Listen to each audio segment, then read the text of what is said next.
sampling right now, and I can see exactly what you are, because every single one of your... He's chefing. He's chefing. Mason, you are chefing, brother. I'm sitting down you're a man. and I'm sitting down at the table, and you're telling... This is why I do what I do, mother.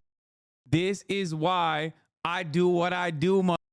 Look at what he's explaining to him. He cooked them. He cooked them so well. Starting with Charlie Kirk. Give birth. 25 liberal college students. Can they outsmart Charlie Kirk? I gotta pee real. I'll be back in a second. Yes or no question. I think that a person who was assigned male at birth, I don't think they Assigned male at birth, so people are not male at birth? I think that a person... See, your evidence that college is a scam, my friend. So what do you say in some cases women with IUDs are murderers? Of course not, they're not murderers. So what's the difference between an IUD killing a conceived zygote and like a mother going to Planned Parenthood and killing the fetus in her womb? That was actually the best point somebody made. It's not about the cells. No, it's not about... No, I'm speaking. No, I'm speaking. No, I'm speaking. No, I'm speaking. No, I'm speaking. No, I'm speaking. Want to say it one more time? No, I'm speaking. Hello, everyone. I am Charlie Kirk, founder of Turning Point USA, and I am surrounded by 20 woke college kids. My first prompt is, abortion is murder and should be illegal.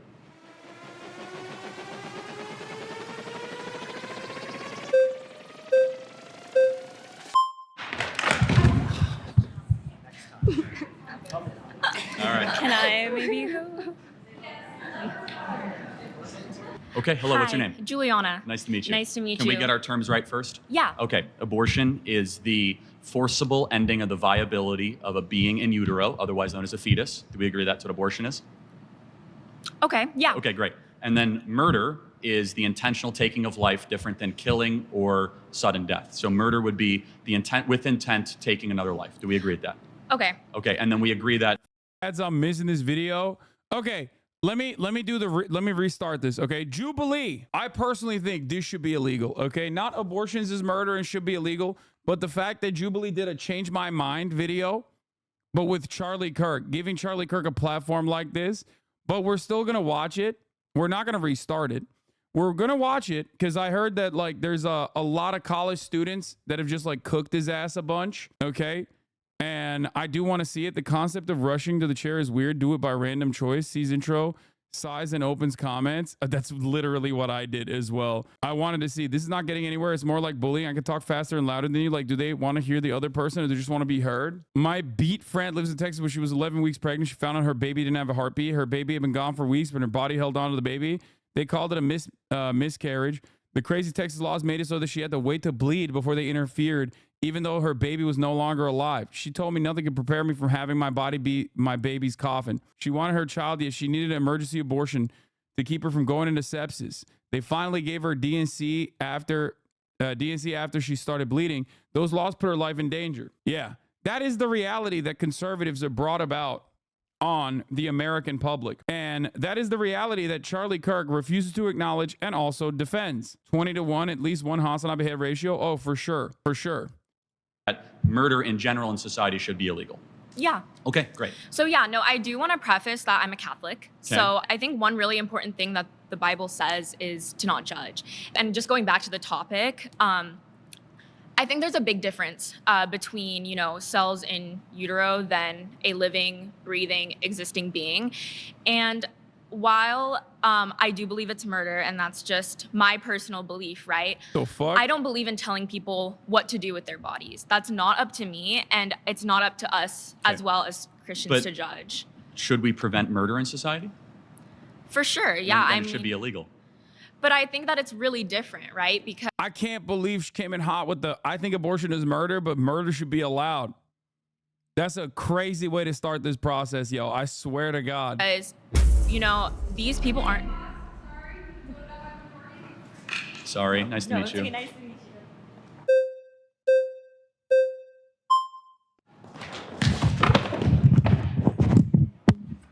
Okay, what's your name?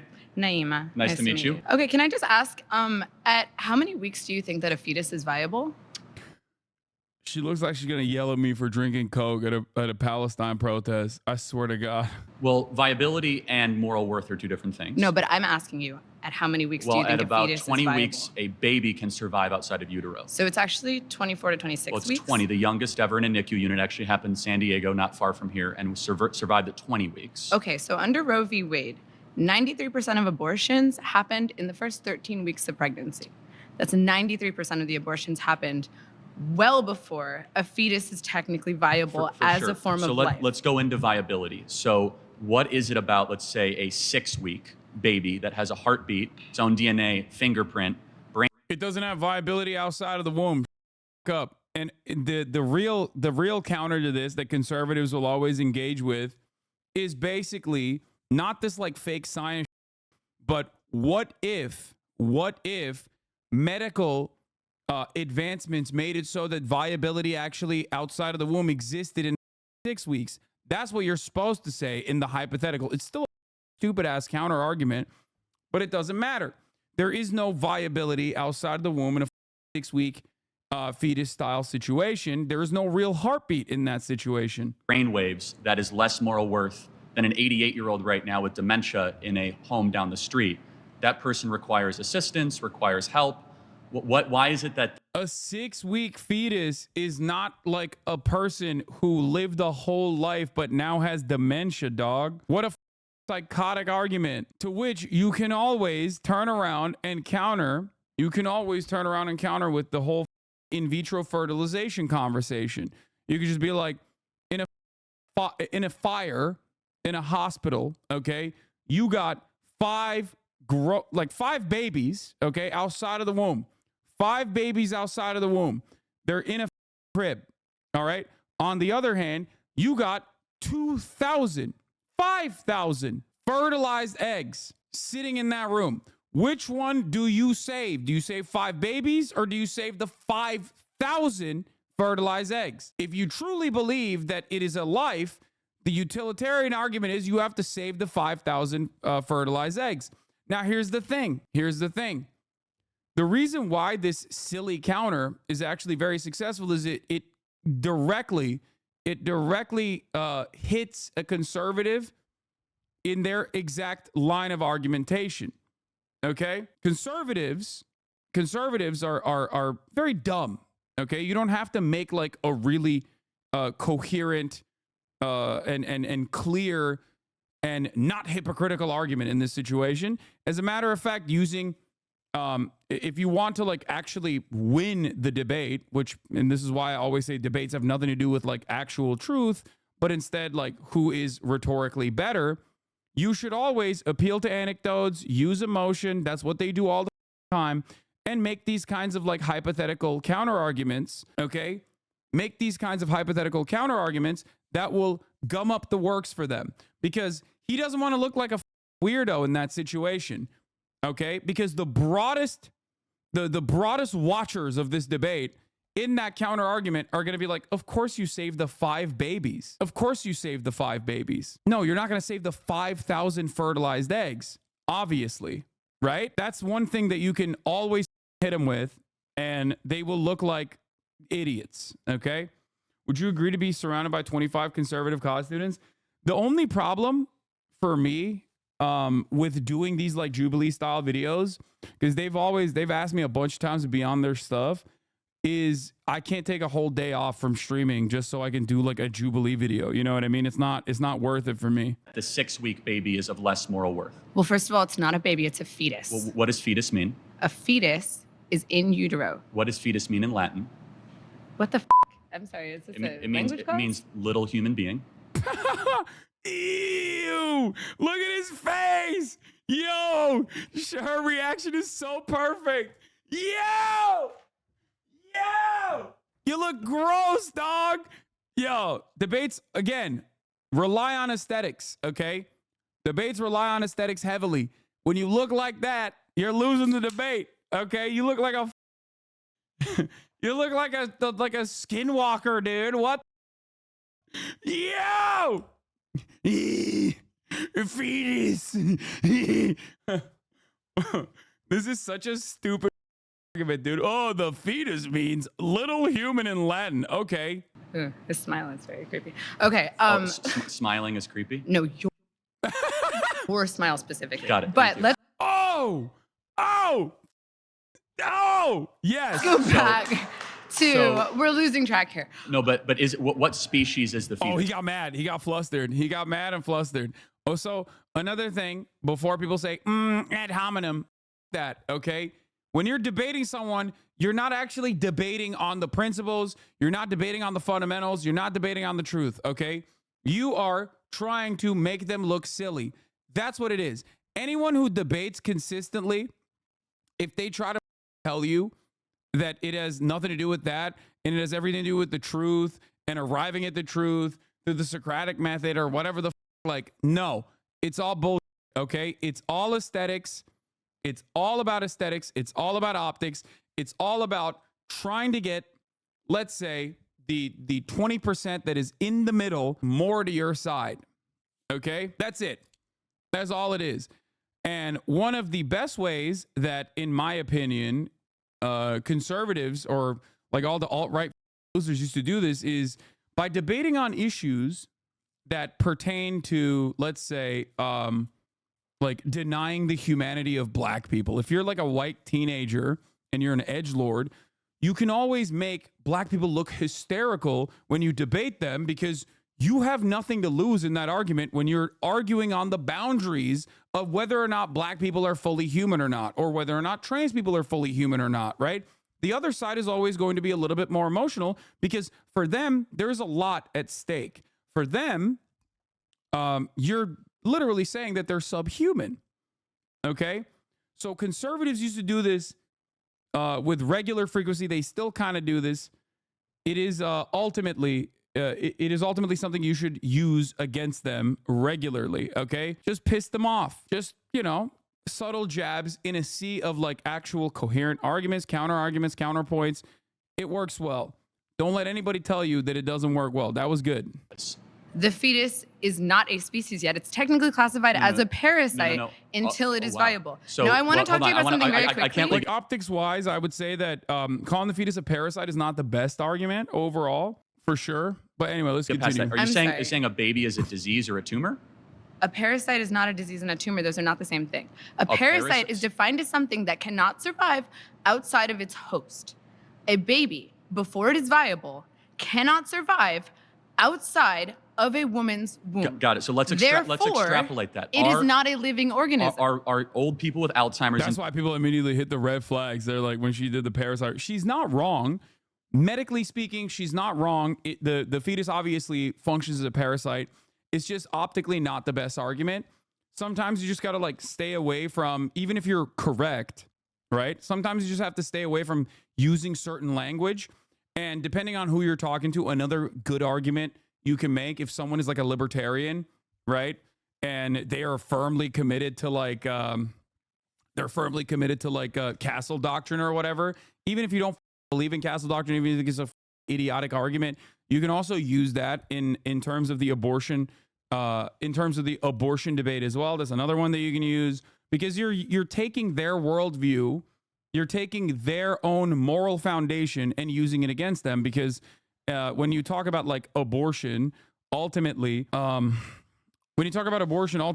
you can make that argument even from that framework where you can use their logic against them to be like, listen, if this is an unwanted pregnancy, okay, termination is valid. You don't want to have this thing strapped to your body and be forced into carrying this pregnancy to term.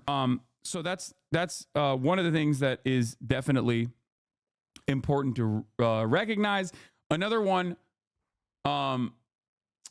is always talking about like medical freedom.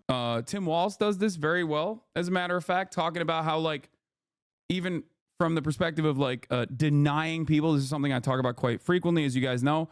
It's one method I love applying to these conversations, where I will say, this is a medical procedure that is readily available, that should be readily available. Just because you don't personally like it doesn't mean that like a doctor and a patient can't make this medical decision. One, they know more than you. The doctor knows more than you. The patient knows more than you. Two, you're actually getting the government to be involved in something that it should not be involved in. Okay.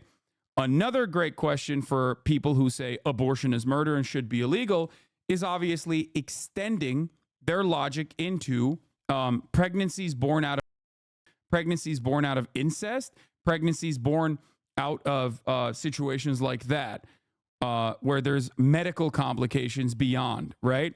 If you truly believe abortion is murder and you believe murder is unconscionable and unacceptable in every circumstance, you can't just say, no, actually, we should have some allowances for abortion when they're born out of like when a pregnancy happens as a consequence of incestuous, for example, like pedophilic incestuous.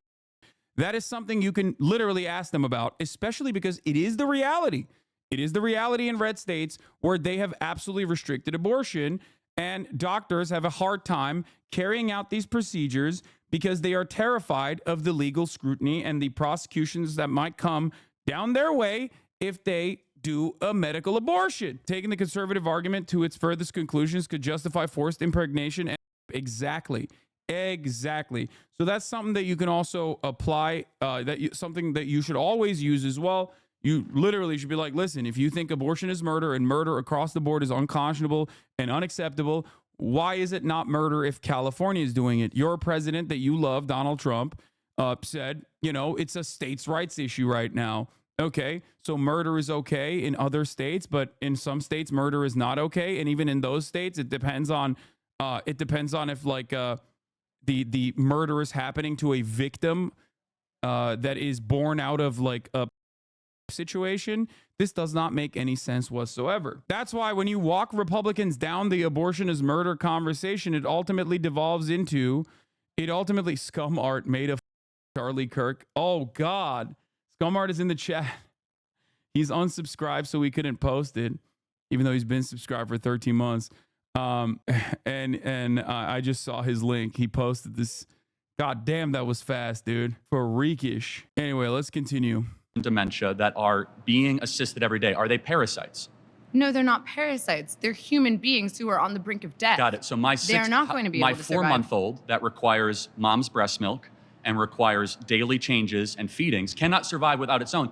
Is my 4-month-old a parasite? Your baby can breathe on its own. Your baby can drink water from its mouth to its stomach. But it cannot. Your baby can eat it hunt? food. Can it gather? Can it reason? But that's not what qualifies something as being a living organism. Being a living organism simply means, can you survive outside of a womb, outside of your host? Got it. So I just want to make sure I'm clear. Why does that then equate to moral viability? It equates to scientific viability. Why? Under what standard? Because it is not alive, and you are advocating for the rights of something that is not technically a life. Got it. So what is something while that has sacrificing the needs of the human woman who is alive. Got it. So, but a mom can survive. Yes. Without the baby in her. Right? Yes. The baby cannot survive without the mom. Yes. But a mom cannot survive without her lungs. So it's not her body, it's in her body. What? This is when you know he floundered. Like he didn't have a good enough argument. Like he didn't have a good enough counterpoint. So he did confusion, okay? In a lot of instances, it might be effective, especially if the person is not like, if it's the type of talking point that you've never heard before, that you've never really encountered in the wild, you're like, what does that mean? Like, is this argument that like lungs are parasitic? It's a mom, like, So, but a mom can survive. Yes. Without the baby in her. Right? Yes. The baby cannot survive without the mom. Yes. But a mom cannot survive without her lungs. So it's not her body, it's in her body. It's not her DNA, so it's not her choice. So it actually is directly her DNA. It is 100%. It's 50% of her DNA. Half her DNA. He's gonna win, I'm telling you. This could take a while. Okay, first of all, Do we have our terms correct? We agree? Actually, no. So first Okay, of all, got I it. would like to refine our terms. I have Got it. 2 points to bring up after that, though. So you define murder as like intentionally like killing a human being. Mhm. I think that's a very poor way to define murder because if someone were to like break into my home and point a gun at the heads of me and everybody I love, and I He's doing it. He's going to do it. He's going to do the libertarian argument. He's going to do the Castle Doctrine. Let's go. Okay, good. intentionally kill them to prevent them from killing my family, I don't think I murdered them. Right? Oh my God. This is such a TikToker, both from the hair all the way to saying unaliving. I'm losing my mind. You can tell this TikToker, bro. Immediately he dropped unaliving in real life. You skibbity toilet ass mother. I swear to God, dude. Holy moly. Oh, it's a good argument though. So I would define murder as the unjustified termination of a human life. You're making a good point. Let me further clarify that. So self-defense is Right. very Dean warranted. is a good kid though. I mean, yeah, he came in hot. I like what he said. Exactly, right? But I can see where you're going to go with how that has to go with abortion, but we can go down that journey in a second. Yeah, so I mean, like, I kind of do want to give you my argument insofar as why I'm pro-choice, why I think it's justified. But first, I think that, your position is quite absurd, right? Because you're saying that it is murder to kill a human being, right, at any point in development, especially when it's in the mother's womb. My question to you would be, well, does this make women with IUDs murderers? Because it is the case that in some scenarios, an IUD will allow for conception to occur, meaning there's a unique human life there, but it will prevent its implantation, intentionally killing it. Well, no, preventing implantation is not necessarily the same thing as terminating a fertilized egg. For example, if you take Plan B, again, it's not the same thing. Preventing the production of progesterone is not the same thing as Oh, hell yeah, dude. Dude. The reason why he has to say this, is because Charlie Kirk is an operative for the Trump campaign. And as an operative for the Trump campaign, he has to represent Trump's viewpoint. He does not have a unique viewpoint beyond Donald Trump. And right now, in vitro fertilization and contraceptives are a genuinely terrifying prospect for a lot of American women that are going to go out to vote in November. So for that reason, he can't take an anti-contraceptive and anti-IVF position. Normally, he would, 100%. He doesn't give a fuck about that. Obviously, abortion has nothing to do with murder or a woman's choice. Abortion has nothing to do, from the framework of conservatives, has absolutely zero to do with even denying a medical process overall. And it has everything to do with controlling women, okay? Making sure that women know their place as baby factories. That's it, right? That's it. And for that reason, yes, of course they would deny IVF. Of course they would deny contraceptives and whatnot, and they probably would if they had the opportunity to do so. But right now, he has a different purpose as a propagandist for the Trump campaign. He can't say that.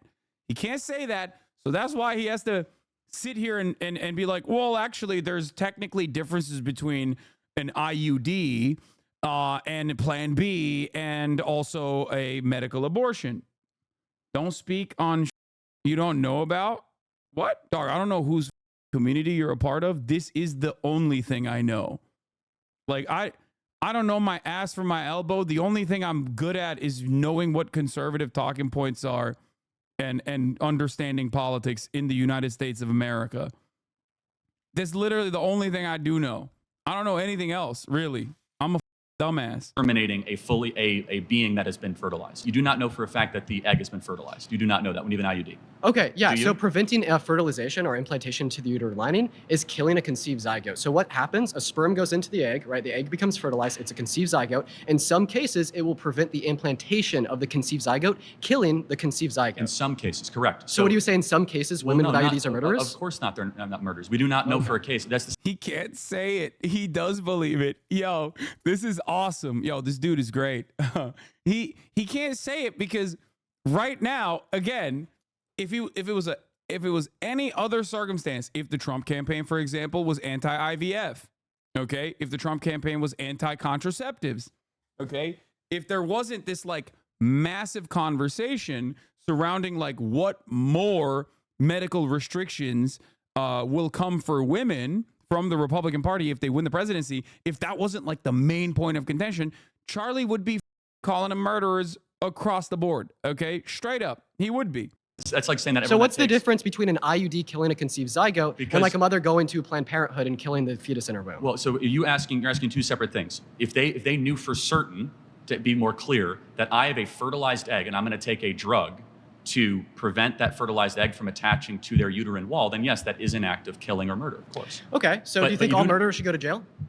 Do I think all murderers should go to jail? I mean, on third degree murder. However, no, I don't think women that got abortions or had IUDs should go to jail because I think that they have been Why not? They've done a murder. What do you mean? Well, you also murder is fine.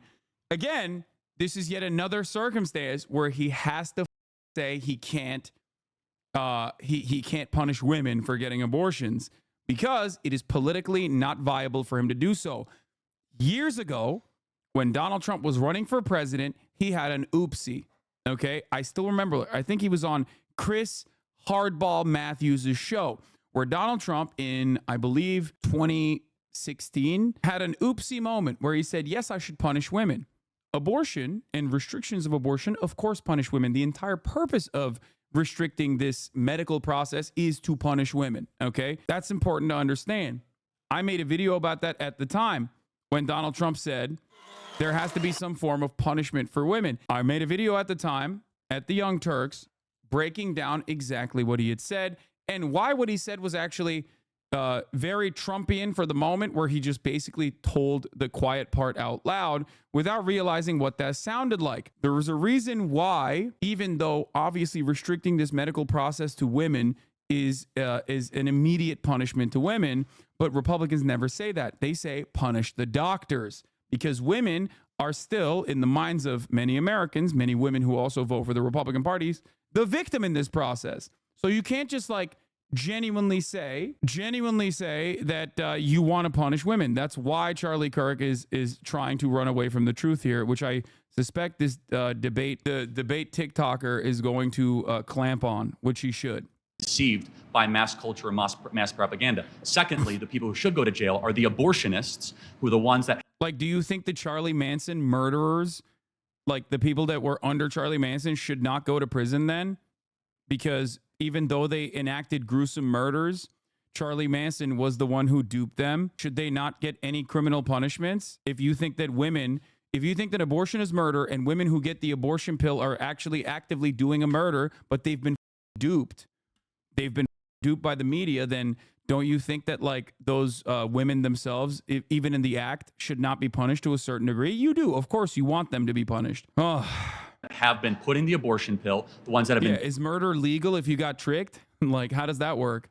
doing procedures, the ones that have been going into the third trimester and breaking babies' backs and inserting them with syringes while the babies are. I don't like this format now because it doesn't let the debater cook. Because if you want to actually try to start the conversation to like trap someone, which is very valid in a debate, the format itself renders that useless, because a lot of other people in the room are going to be like, oh, this person is actually up right now. And it cuts away at your momentum. And not only does it cut away at your momentum, it actually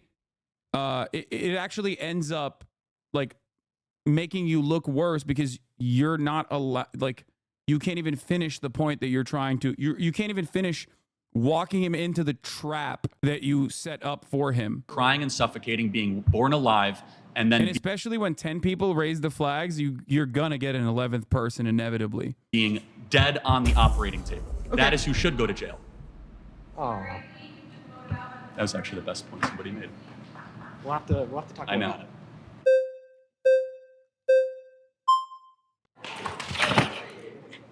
Okay, whenever I'm talking about this discussion, I always go to the question of what about in the case of the mother when her life is in danger? Because I'm a big believer. I don't know. I'm still iffy. I wanted to see the blonde dude finish what he was gonna go to. I suspect that he was gonna go to what I was talking about before. Like he actually set up the trap, but then Charlie fell into it, but he got flagged before he could cook. on if Which I think kinda it's or sucks. if it's murder or not. But even so, The format itself is good content, but it's like bad for if you want to watch a right-wing Republican get eviscerated. I don't want to say murder is justified. Guys, wait, let me just get this one point and then you can vote me out. Give me 1 second. Say the mother gets pregnant and she knows that if she gives birth, she's going to die. She has some kind of health complication. Then what do you do in that Cesarean case? section. I don't know what that means. It's a C-section. They Oh. do Cesarean an section. insert. Guys, wait, hold on. Just give me one second. They go right below the belly button and they deliver the baby, and therefore she doesn't have to give birth. It's technically birth, but it's much safer. So that's actually safer than an abortion procedure. It sucks. Like, this sucked. I think she I think she had a decent cook there, but she wasn't even allowed because she was not confident enough. So they clapped her. No, she was awful on the optics. Like, the question that she was going to go towards, I mean, you should know what a cesarean section is, by the way. And it's ridiculous. And also the fact that he said a cesarean, like Charlie Kirk right there. Let me just point out what insanity this is. Charlie Kirk right there said a cesarean section, and Republicans do this all the time, so I'm going to do it as well, which is the process of taking a knife to the body of a woman, cutting her up, going into her uterus, and taking the baby out that way is actually safer than a medical abortion, which in 94% of instances can be as simple as taking a pill and pissing out the baby, okay? Pissing out the fetus in the first trimester specifically. The notion that you would force a woman to carry a pregnancy until a C-section is insane. It has a ton of time for recovery. It has additional complications. It is ridiculous to say that that is safer. It is not safer. He is completely insane for saying that. Demonic. Sorry, Lily.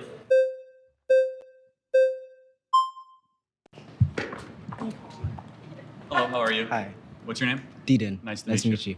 I would say with abortion, I think it's very complicated, but I think the issue that I have primarily with your stance of being pro-life, that there's no nuance.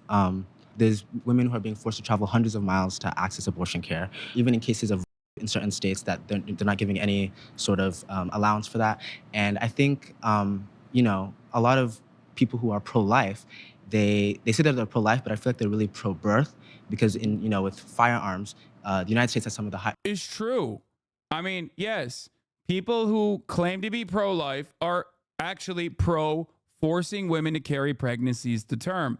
That is technically true. He's not doing a great job communicating that right now because he used positive terminology, pro-life, pro-birth. No, you shouldn't say pro-life to pro-birth. You should say people who claim to be pro-life are actually pro-forcing women to carry pregnancies to term. Use complicated language in that situation. It's fine. Republicans do it all the time. They will use like brutal terminology to describe with great graphic detail how surgeries work whenever they want to talk about, you know, bottom or top surgeries for trans people. You know what I mean? Trans adults, by the way. You can't get that if you're a minor, but regardless, they lie about it too. But you should also absolutely use that kind of emotion invoking language to your advantage if you're ever finding yourself in a debate situation like this. I've seen this dude. This dude is a TikTok debate guy too, I think. Highest firearm deaths out of OECD nations, right? And we can acknowledge that that's for children who are actually living and breathing. This guy's a Hasanabi head, 100%. So I feel like abortion, while yeah, it is, I can definitely see your point. I just think that it should be allowed in some circumstances. Okay. Yeah. Great. I'm happy to get into the gun violence stuff later, but I want to really stay focused on abortion. Right. You can say you see my point. Can you see the world also where, since we know it's a human life, that it should be illegal since we don't allow murder in our society? Well, that's where I have an issue because abortion is not being done willy-nilly. It's like the life of the mother is always. How many abortions do you think we have every day in America? Just guess. I'm not sure. Guess. I'm honestly not sure. Maybe, I don't know, 1,000? 4,000 a day. So 4,000. it is kind of willy-nilly. We have 1.6. Okay, great counterexample to that. First of all, he said 4,000 abortions a day. Okay, 4,000 abortions a day. I don't think that's true, but let's say it is, okay? Let's say it is true that there are 4,000 abortions happening a day. It's like asking how many people take insulin a day. The counter to that is supposed to be, how many people do you think, Charlie, take insulin a day in the United States of America? I don't know the exact number. Let's look it up for this fun argument. Insulin, daily insulin usage in the U.S. In 2016, average daily insulin use was 62 units. No. How many people take insulin a day in the U.S.? How many people take insulin in the U.S. every day? Over 30 million Americans have diabetes, and more than 7 million of them require daily insulin. Okay, 7 million people need daily insulin dosages every single day. Okay, if you personally think that this one medical process is a big no-no for you, but the other one is appropriate, that's a weird standard that we need to set. Why is Charlie Kirk the one who is deciding what medical processes that a doctor is making, a decision that a doctor and a patient are making together, is warranted to your level of scrutiny? Are you going to stop it? Like, okay, 4,000 people, 4,000 abortions are happening in the United States every single day. 7 million people are taking insulin every single day. 7 million. You know, that's even a larger number. Why are we having a conversation of how many people are getting abortions every single day? And why are we trying to stop these people from getting this medical procedure? Okay? Because you chose to do so. You decided arbitrarily that it's murder, even though in your own logical framework, it technically is murder, but some murders are permissible, even though you think all murders are completely inappropriate and unacceptable. This is why you have to, is he including miscarriages and stillbirths in that 4K number? Probably. Okay, probably. But it doesn't matter. It doesn't matter. Okay, 4,000 abortions happening in the United States of America. It could be 10,000 abortions happening in the United States of America every single day. That doesn't matter. It does not matter. The number does not matter. Okay, the reason why it doesn't matter is because people take insulin. People do medical procedures that are significantly more harmful to their bodies in an effort to survive every single day.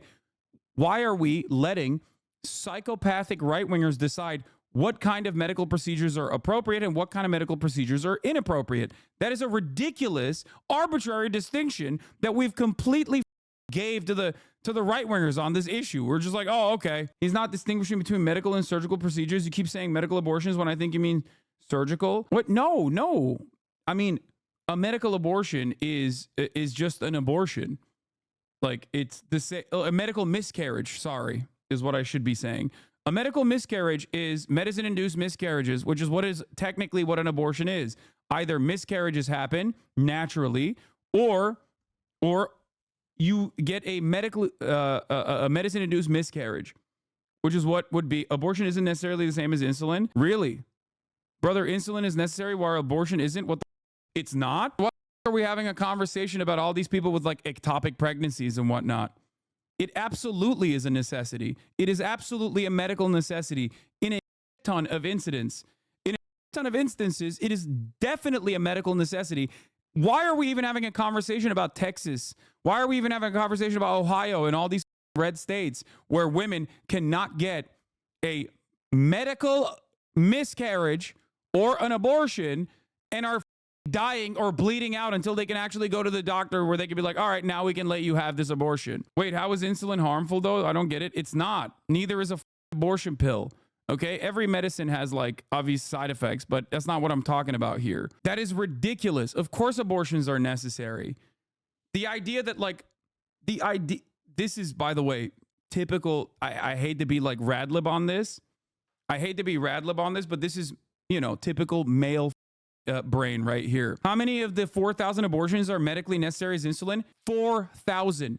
Every single one of them. Every single one of them is as medically necessary as insulin. What the fuck are you talking about? This is a whole ass human being, okay, that is making a medical decision with a doctor. You are ridiculous.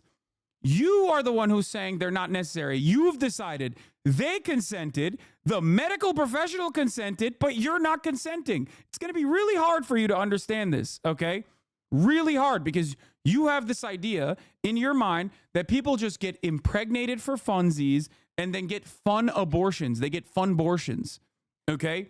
This is a right-wing sentiment, has completely captured the minds of many people who seemingly have no way of actually ever being impregnated, so they don't ever think about that fear. They don't ever have that fear. They also do not even have the capacity to demonstrate empathy for their sisters or their mothers or, you know, women in general. Yes, this is what I think. You think people are getting fun abortions as a treat. Talk to a woman, please.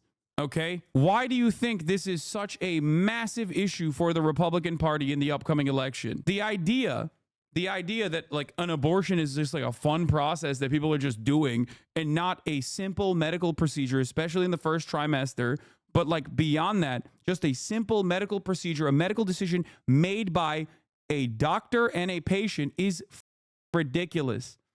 Okay? Talk to a woman challenge impossible. Ridiculous. You're wrong.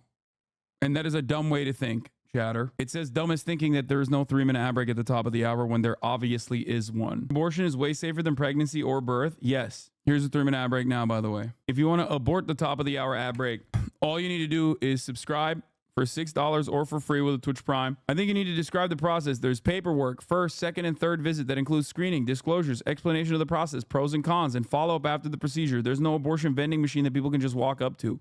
I mean, yeah, but you can also order over-the-counter abortion medicine as well. I believe that process is like simpler. Sorry.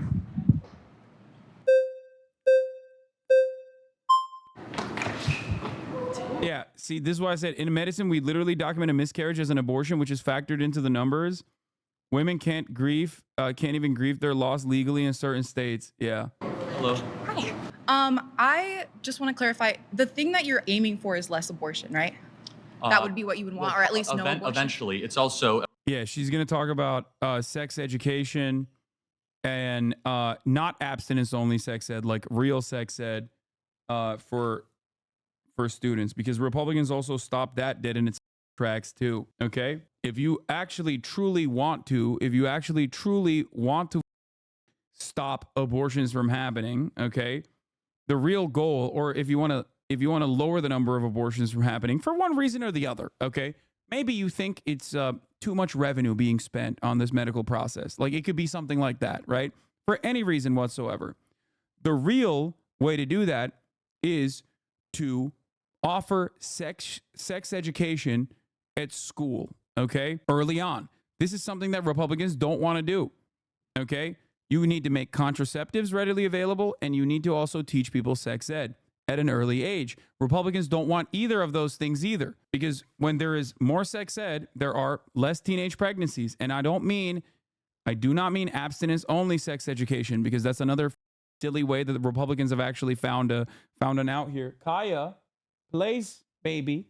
What is this? Oh, little lady. The observation hockey for political arguments. Yeah, I think she's gonna try to do that. A protection of those that can't protect themselves. But yes, and that's why... Dude, I've done so many videos on abortion, especially when I was at the Young Turks. Like, any number of these, like... Since abortion is a conversation that's back on the scene, let's talk about it. I will be looking at Ben Shapiro's arguments because nothing's better than two men talking about legislation that has no effect on their bodies whatsoever. Progress. Now here's my broad view. Abortions should be 100% legal, they should be safe, and hopefully not very common. I think you can be pro-life and pro-choice at the same time. Most people actually are. You can choose not to get an abortion, but you shouldn't deny others that same liberty, especially since it is a fact that an abortion ban does not decrease abortions, it just makes them incredibly unsafe. But here's how the big anti-abortion advocate Ben Shapiro approaches the subject, with a lot of feelings and not necessarily a lot of facts, starting by describing a partial birth abortion to make his argument that this is representative of all abortions. abortions. This is a baby it was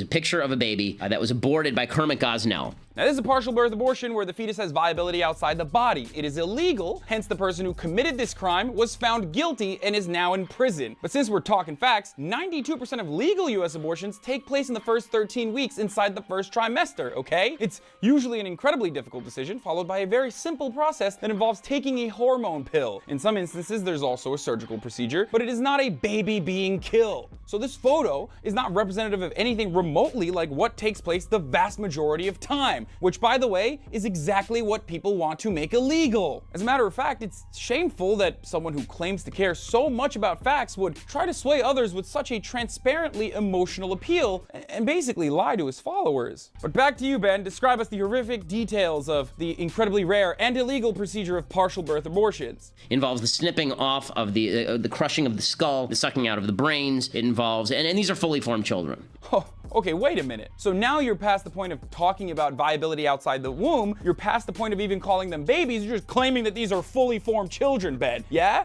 They're playing with Legos and shit inside the womb. Okay, got it. If you're working extra hard to make the case that abortion should be completely illegal because of something that's already illegal, then maybe you've lost the argument from the jump. What are you trying to do here, Ben? And let's talk about late-term abortions. They are different than what Shapiro is describing. They're only legal in 7 states and are very rare, usually reserved for instances where the mother's health is in jeopardy, a previously unknown abnormality is found, or when the fetus cannot live outside the body. The idea that women will be taking on this much more expensive and invasive procedure if it's completely legal is idiotic and is a purely male-driven fantasy. No woman should be forced to carry out an unwanted pregnancy. And the other reality is people are forced into late-term abortions because of the logistical delays imposed on them by the pro-life crowd. Essentially, in red states where women seeking abortions are forced to jump through all kinds of unnecessary hoops and clinics performing abortions are required to deal with. Why do you say abortion should be rare? Genuinely asking. Because ultimately, the fact that an abortion is taking place means that, like, someone practiced unsafe sex. Someone practiced unsafe sex, or someone, God forbid, was victim to a rape or something like that. Okay? Ultimately, it means that sex ed failed. Like, it means an unplanned pregnancy. With ever-increasing red tape and government scrutiny. And by that, I mean unsafe sex happened. I mean, it's not a bad thing. I'm just saying, you know, I myself love unsafe sex. But, like, somewhere along the line, there was a societal failure. What are your opinions on restricting the reasons for abortion? I've seen some arguments over whether abortions over projected disability should be banned. Yeah, this is not the point of contention for Republicans in general. It is a silly way that Republicans try to be like, oh, it's eugenics or whatever. I don't personally care in terms of like the disability activism point of contention here. Like, I don't. I think it's a side conversation that debate lords like to have, but that's not the main point of contention here. We're talking about denying a medical procedure to half the population. I don't want to entertain all these other things, okay? The pro-life crowd, in its essence, are responsible for more late-term abortions than they're not. And here's another question I can never figure out about pro-lifers who want to make abortion legal. How far will you go to prosecute those who get back alley? Why though? What do you mean, why though? Because that is not the main point of contention. It is a simple mechanism of distraction caused by someone who enjoys debate too much. Cloud District enjoyer, you are that person. Okay, if your goal is to talk to a Republican or rather a larger audience, it's not the main point of contention. I apologize if I derailed. I'm not a debate lord. No, you absolutely are a debate lord. The only reason why you would bring this up is because there's that dog in you. You want spirited debate at all points. That's precisely the reason why you always come in here with that libtard on a regular basis every time I criticize Kamala Harris. It is the same dog you have in you that you have brought out on this day as well. That's the reason why you do this every time I talk about Kamala Harris, who should run on more progressive policies. You come in here and you're like, well, actually, technically, it seems like they're unpopular.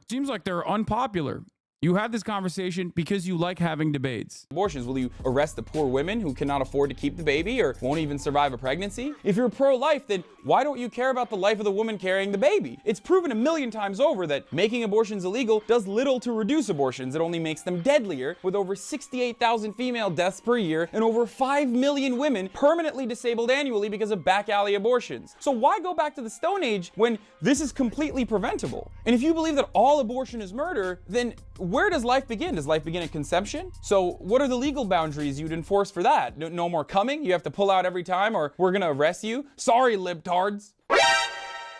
While I hate these theoretical scenarios that Ben routinely engages in, here's a good one for you to use in the future. If there was a fire in a hospital and you had the option of saving a child, and then on the other side you had 100 fertilized embryos inside of an in vitro fertilization tank, which one would you choose to save? That's technically 100 lives you'd be saving over the one life, right? There's a reason why virtually everyone who's being honest would choose the child. It's because there's a difference between life outside of the body and fertilized eggs. And it's not a matter of personal choice. Okay, I have a stake in whether my neighbor gets murdered, and I have a stake in whether my neighbor's baby gets murdered too. Ultimately, if you'd really like to decrease the amount of abortions, you'd push for greater sex ed and R&D investments into better contraceptive options for both men and women. That's the only real thing that would actually decrease the amount of abortions, and it has. However, those same people pushing for anti-abortion legislation are usually the ones who also block sex ed and Planned Parenthood funding, when Planned Parenthood is doing way more work to decrease the number of abortions with family planning services than they ever would. And look, here's my olive branch to Ben. Let's go to an abortion clinic together. Let's go talk to doctors, one that you choose and one that I choose. Let's go dive deeper into this issue, because it seems to me like you genuinely do care about this from an emotional perspective. So let's have an honest conversation. Maybe we can change people's minds. You know where to reach me. God damn, my man, you had a glow up and you were hot back then. Props to you, King. Inspiration. Thank you. Why do they call forced birth pro-life? It's the biggest goddamn L.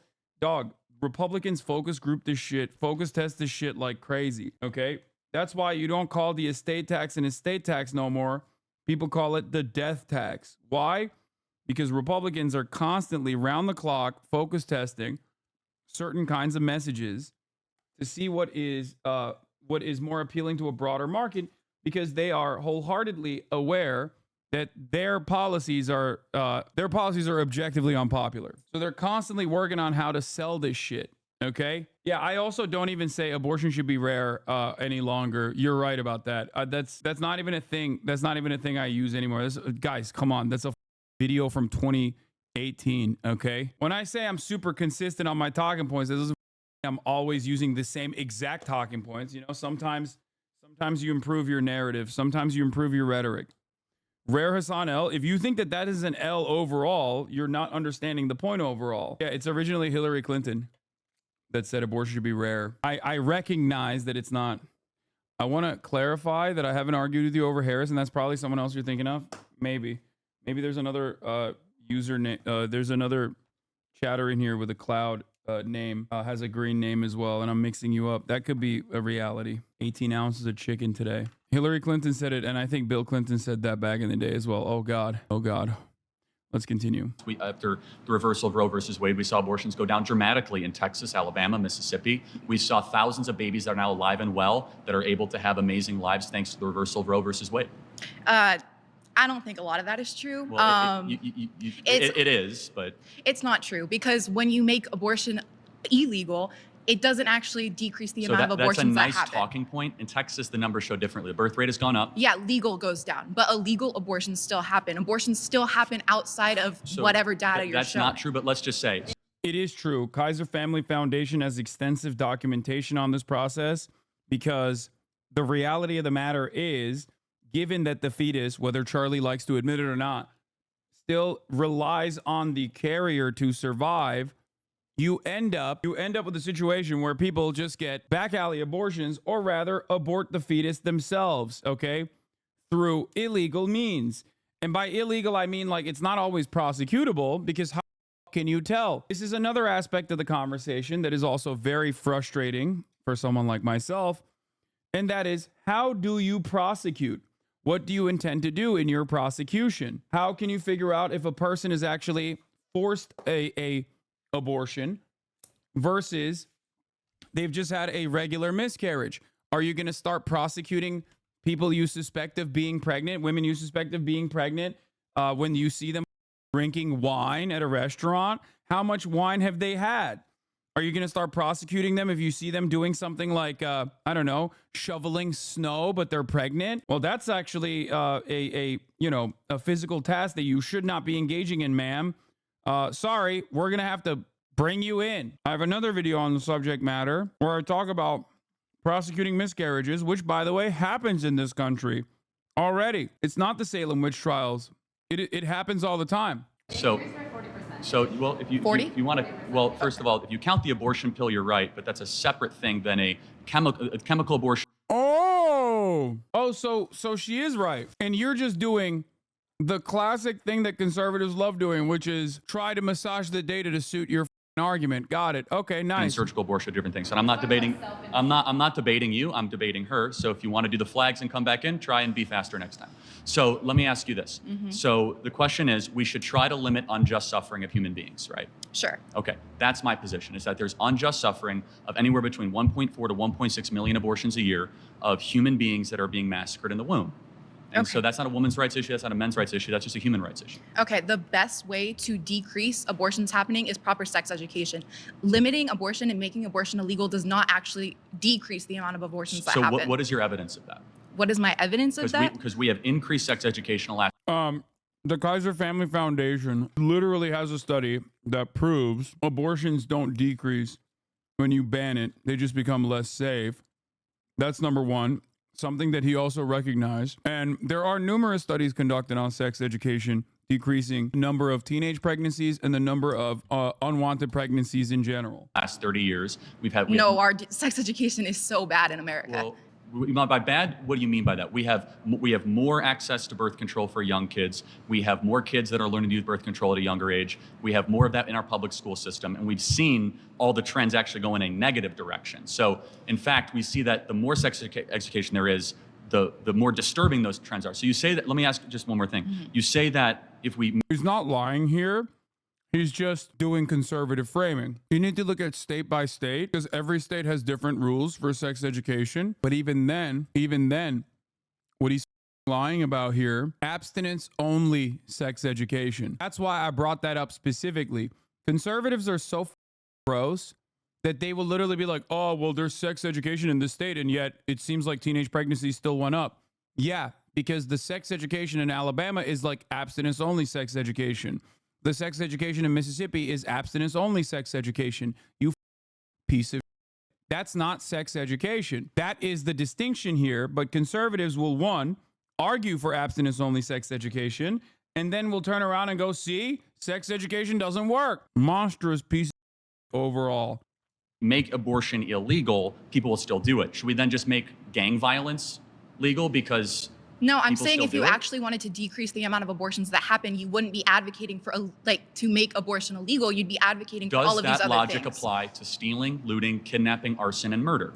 Well, actually, it does because those are results of different Okay, societal so- issues so- that you should be Got it. educating So we yourself should on make- rather than making it so we illegal should on make- the front. Should we make kidnapping, arson, burglary, murder legal because... Charlie trapped her in this situation because although she's right, it's going to make her look bad and him look good to like onlookers in general. Okay? Stay on. Yeah, the optics are not great on the situation. The entire process of like having rules around a particular thing is to make it, you're never going to be able to fully stop crime, right? Unless you fix the underlying material conditions, which no one wants to do. Liberals don't want to do it. Republicans don't want to do it either. But the entire purpose of like making something illegal is to, offer additional punishments to make it less likely that people engage in that sort of behavior. Okay? The problem in this situation is Charlie is equating in this abortion, which he automatically assumes is a crime. That's the main point of contention. Is abortion murder? And should it be illegal? Charlie now has actually jumped over that premise because that's his underlying premise that he believes, right? Or he claims to believe, and is now equating it to something that does have societal harm. Theft has societal harm. Crime in general has societal harm. That's why there's rules around that sort of thing. So he already skipped that step. So what you have to do in that situation, if you want to quickly turn around and flip the conversation back to him, is you think abortion is murder and should be illegal. I do not think I don't even believe that you genuinely believe that. That is the conversation that we're supposed to be having. You cannot just jump over this premise and equivocate abortion to crimes and things of that nature. Because they're symptoms of something else? We should be helping society heal from those You got to things. answer the question. We want less of those things. Should we just make them legal and we'll get less looting? He's dominating the conversation. Actually, I'm gonna let someone else. Thank you very much. He's dominating the combo. Hi, Parker. Nice to meet you. Yes. Nice to meet you, Charlie. Big TikTok guy here. So, pedophiles, people who were married to children in the past and normalized in that society, should they go to prison? Like, if you could go back in time, would you put those pedophiles in prison that married those children because it was normalized? They were deceived into thinking it's okay. Would you put them in prison? You got to slow down. Sorry. Pedophiles should get. He's going back to the earlier conversation. He's going back to the women shouldn't be punished because they were duped into murdering their fetus. Remember? That boy's about to cook. Okay. Oh, he's doing it. I actually found you through Parker. Wait, what? Anyway, he's doing the thing that I said you should do, which is tackle the underlying premise. Okay. Abortion is murder and should be illegal. If you think abortion is murder, which Charlie does not, you can literally turn around and interrogate his moral system and pick it apart, because he already earlier, talking to someone else, said falsely, oh, well, I don't think women should be punished because for getting an abortion, even though it's murder, because they've been duped. So what he's doing here is exactly that. Get the death penalty. No, so you'd go back in the past, you'd give them the death penalty, even though they were deceived into thinking it was okay? But you said people who get abortions who are women shouldn't go to prison. But it's not currently illegal. Okay, regardless. Pedophilia At that time, it wasn't. No, I would not go back and retroactively enforce laws where things were currently not illegal. You wouldn't put pedophiles in prison in the past. Hold on a second. When was it illegal? When was it legal in America? Well, child marriage was legal in America throughout the early 1900s, and especially throughout most of society for thousands of years. It's still legal in America, by the way. For the record, just pointing that out.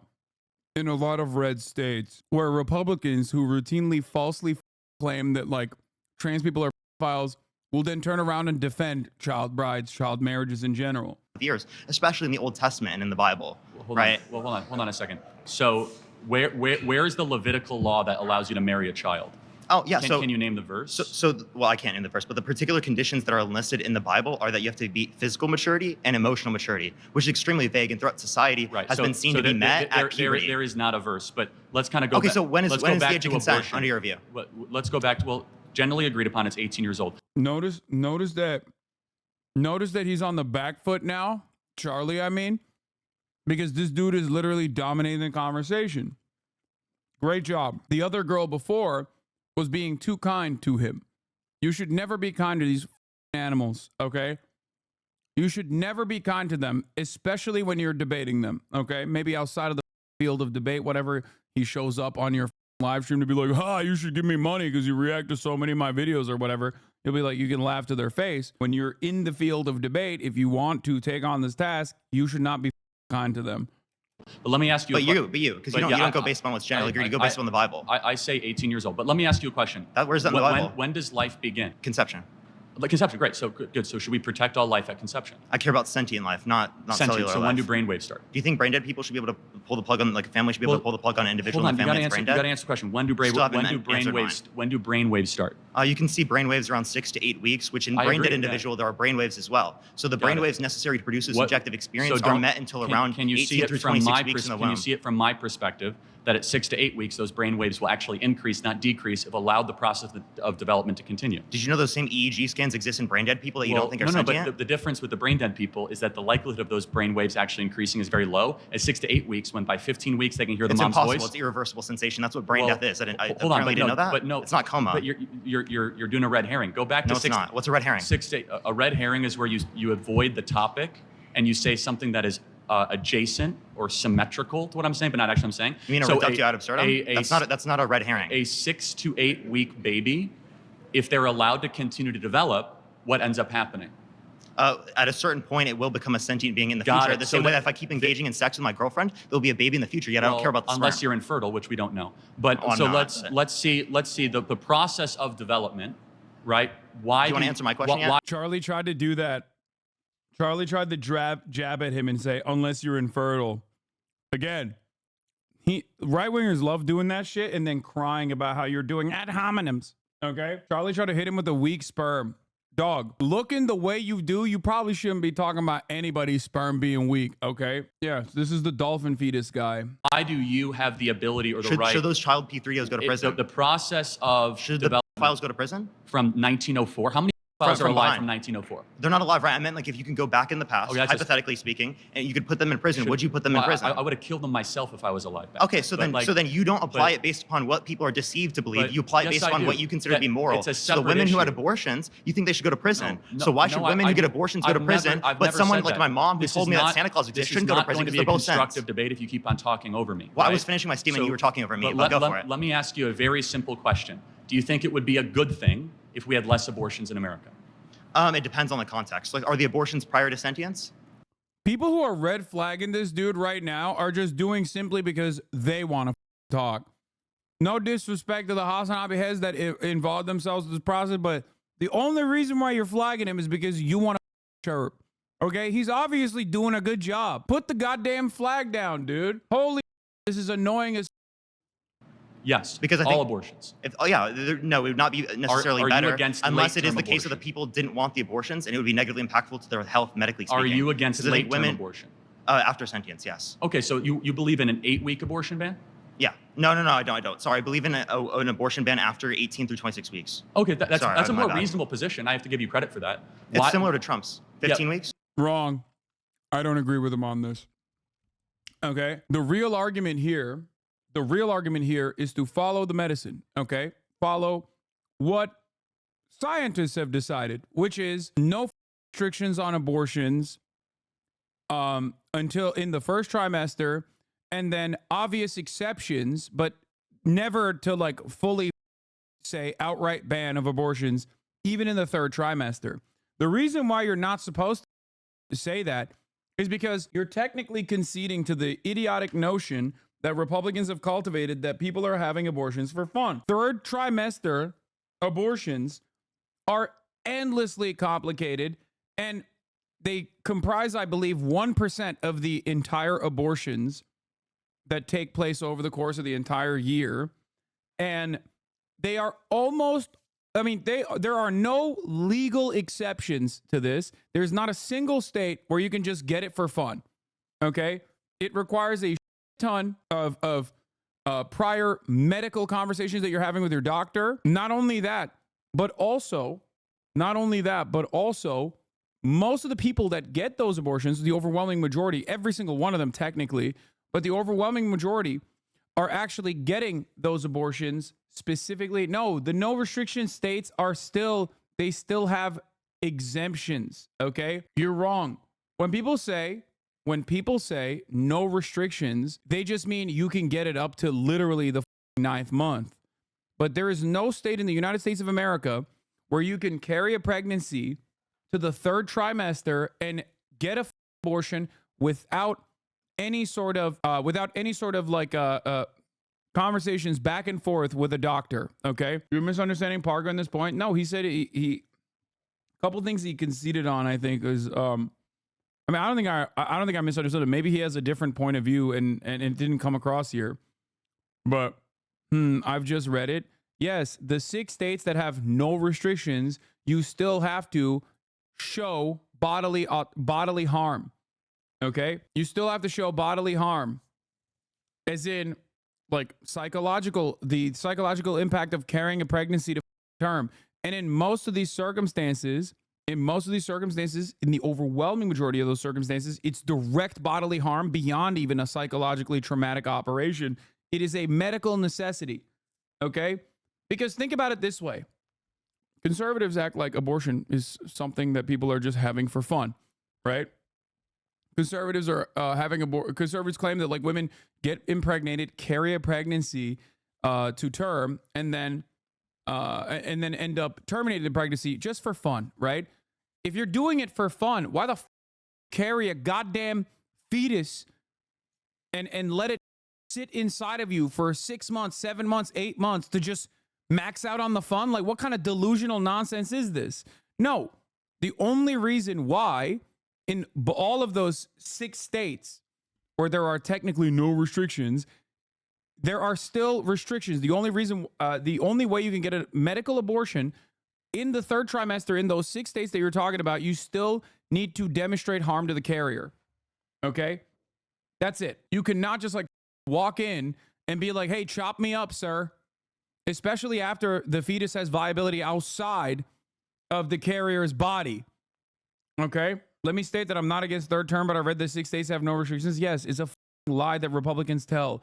They make it seem as though these guys allow you in the law to just be able to get it like that. Most people don't. Like, there's not a single person who's like, chop me up, chop my shit up on the 7th month. Okay? That's not a real thing. In every single circumstance, because this process, every single circumstance, because this process is so medically invasive, okay, you still have to go to a doctor, and the doctor will tell you like how complicated of a procedure this is, and that in every single circumstance, you have to demonstrate harm to the carrier.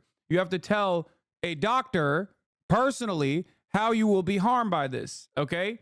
So don't feed into this right-wing, don't feed into this this right-wing hysteria. Yeah, so why do you think that most people don't share your view on that?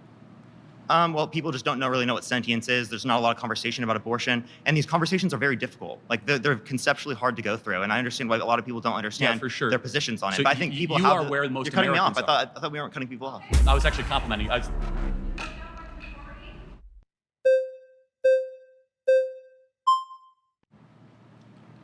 How are you? Nice to see you. So I just have one question.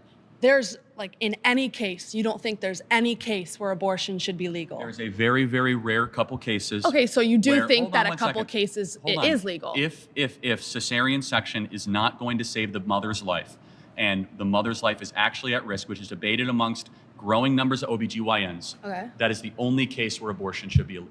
He said the mother's life, like the mother's life is debated among OBGYNs. That's terrifying, dude. That's actually straight up terrifying. It's not debatable, dog. What do you mean? Oh, the ectopic pregnancies is debatable. Yo, these people are monsters, dude. Holy God, I hate Republicans so much. I will never forgive the Democratic Party for not launching a better defense against the goddamn Republicans. Do you think there should? But people say it is a growing consensus in the pro-life world that abortion is never medically necessary. Okay.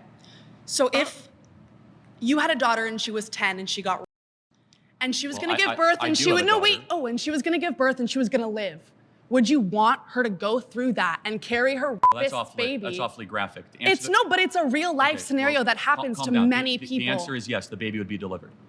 Oh, okay, great. So that's insane. Okay, you got to expect him. You cooked, but you got to expect him to be a demon here. I mean, this stands on its own. Charlie Kirk is officially saying some wild shit in order to demonstrate moral consistency. This will cause him to lose more of the audience that's watching than win over the people who are already primed for his position. He actually stepped on a debate trap in this circumstance. Perhaps because he would be the father himself of his daughter's, his daughter's forcibly born child. Maybe that's why. He'd be like, oh, I'd welcome the baby, my second daughter / granddaughter at the same time. It'd be great. The irony, of course, is that he said he would call, he's lying in this situation because you can't force a 10-year-old to go through birth. They would die. So when he said yes, your retaliation in the circumstance would be like, no, you wouldn't. You want to know why you wouldn't? Because a 10-year-old having to carry a pregnancy to term would mean a death sentence. You would, in an effort to remain morally consistent here, say it's better off that your 10-year-old daughter, who was a victim of, is dead. But let me tell you why. No, hold on. Let me ask you a question. There's 2 ultrasounds I have. One is a baby conceived in rape. One is a baby conceived by a loving couple. Which one is which? Your daughter was probably hopefully conceived by a somewhat Which person here loving was couple. conceived by rape? Tell me which one was conceived by rape. You don't know. Exactly, because it's all human rights and But it's all that human doesn't beings. matter. So It's about your daughter who has to give no. birth to it and is going to be tortured by that Hold for on the a second. rest of her You- life. you are That's not- going to take away every Hold on a freedom second. she's ever going to have. Well, hold on. That's going to Every ruin freedom. her life. She's going to. You can't win this argument with a misogynist. He doesn't care. His daughter is already subhuman because it's his daughter. That's the problem with having a conversation with a person who has nothing to lose, especially when you are a person whose rights are being infringed on personally. It's going to be emotional for you. Understandably so. That is the unfortunate reality. He could sit there and be like, yeah, I don't give yeah, I'm going to force my 10-year-old daughter who is a victim of to literally carry a pregnancy to term. He can just sit there and say that. That's his whole worldview. He wants all women to be subject to this to this destiny. That's what he wants. Trying to turn around and appeal to his like humanity in this circumstance doesn't work because he is not human. His analysis in this situation. You said he already has a daughter. This is not a hypothetical for him. Yeah, you don't understand. He has a daughter. He just doesn't see her as a full human with full rights in the same way that he doesn't see any women. That's what I'm saying. Do you understand? In his mind, he's like, women are vessels for new children, brood mares. My daughter is no exception. Do you get it? Gonna grow up and she's going to be attached to another thing. Crime. The point is how you were conceived is irrelevant to what human rights you get. But hold on one second. If a person conceived in walks down the side of the street, it's not like they don't get First Amendment rights or Second Amendment rights. It's or not Fourth about Amendment that rights. person. The worst thing to do to that the daughter is to then say, hey, we're going to go murder the being inside of you. They wouldn't even know. Like, listen. They would. Dude, that's crazy. He's literally over here 10 toes down being like, yeah, if my 10-year-old daughter, I would force her to carry that pregnancy to term. What she should do in this situation, by the way, no one is hitting red flags right now because they're just like in awe of the argument Charlie's making. What we're supposed to do is take a breather, okay, and say, you are here telling everyone that's going to watch this video that if your 10-year-old daughter was in an act of, you would force her to carry that pregnancy to term, which would most likely kill her. Therefore, that's how much of an extremist you are in terms of forcibly carrying pregnancies to term. I don't believe that you yourself are this demonic. Wouldn't Listen. But wouldn't it be a better story to say something wouldn't. evil happened and we do something good in the face of evil instead of saying we're going to do evil and then murder the being because we're going to pander to the evil? No. What makes the West great is that we do good after evil, not evil after evil. It's not about the being in the cells. It's not about. No. I'm speaking. No, I'm speaking. No, I'm speaking. No, I'm speaking. No, I'm speaking. No, I'm speaking. No, I'm speaking. No, I'm speaking. Want to say one more time? No, I'm speaking. Got it. Thank you. So it's not. I'm not talking about that. I'm talking about the person. No, I'm talking about the person who is dealing with the pregnancy. I am not talking about the cells. I don't care. No, listen. The fetus, the whatever. I don't care about that right now until it is formed. If there is a 5-year-old child who is pregnant and the baby is 2 weeks in utero, can't get pregnant. actually they have, and they have given birth. There is given pregnant. There is one recorded case of a 5-year-old girl. Lena Medina of Peru gave a birth via C-section at 5 years old. The father's identity is unknown. The pregnancy was possible because he was sexually developed, which some call a precocious puberty. That is like a medical phenomenon, okay? That's not the norm. Why are they fact checking? This is the only time they're fact checking, like as though this is a normal thing that happens all the time. Horrifying. Charlie Kirk said, what makes the West great is if my 10-year-old daughter gets, I will force her to carry a pregnancy to term. Okay? That's insane. Why are we letting him just say those things without shoving those words down his throat? Gave birth. Is that common? Yes, it's common. 5-year-olds get sometimes, and if they get pregnant, I think they should be able to have medical access to something that could save not only just their life, but like their livelihood. How many? I'm curious. I hope your daughter lives a very happy life and gets away from you. Okay, so that is really nasty, and so her belief system. By the way, she will. Like, this happens so frequently with conservatives. That's why it probably hurts his feelings, because he knows deep down inside that when he keeps this shit up, like, inevitably his daughter is going to despise him.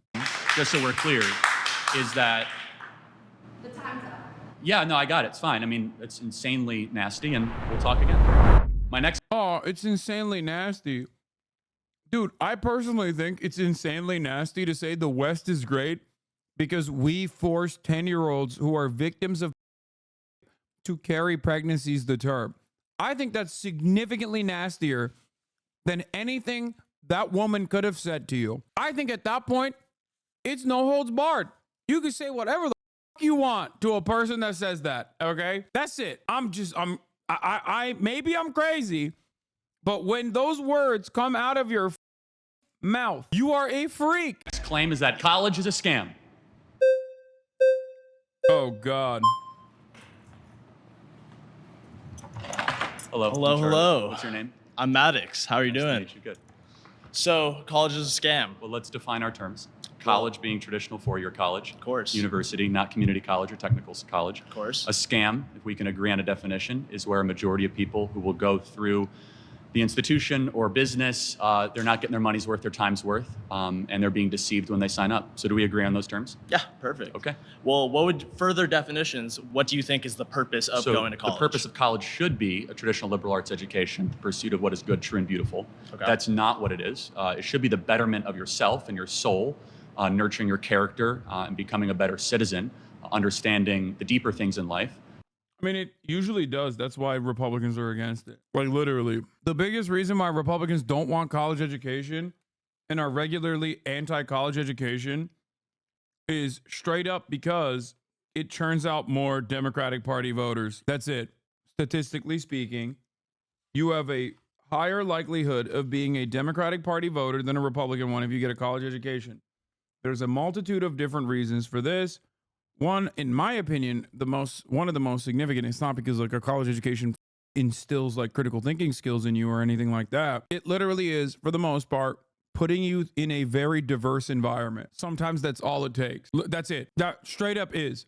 The major reason for why college educated people are more often Democratic Party voters is the exact same reason why urban people living in urban areas are more likely to be Democratic voters than people living in the suburbs and, more importantly, rural voters. It's because they are in proximity to black and brown people. They get exposure to black and brown people, gay people, and that's literally terrifying. Diverse? You literally went to Harvard? What do you mean? It is diverse. Same argument you make about Ivy Leagues? Yeah. What are we talking about? The entire affirmative action debate.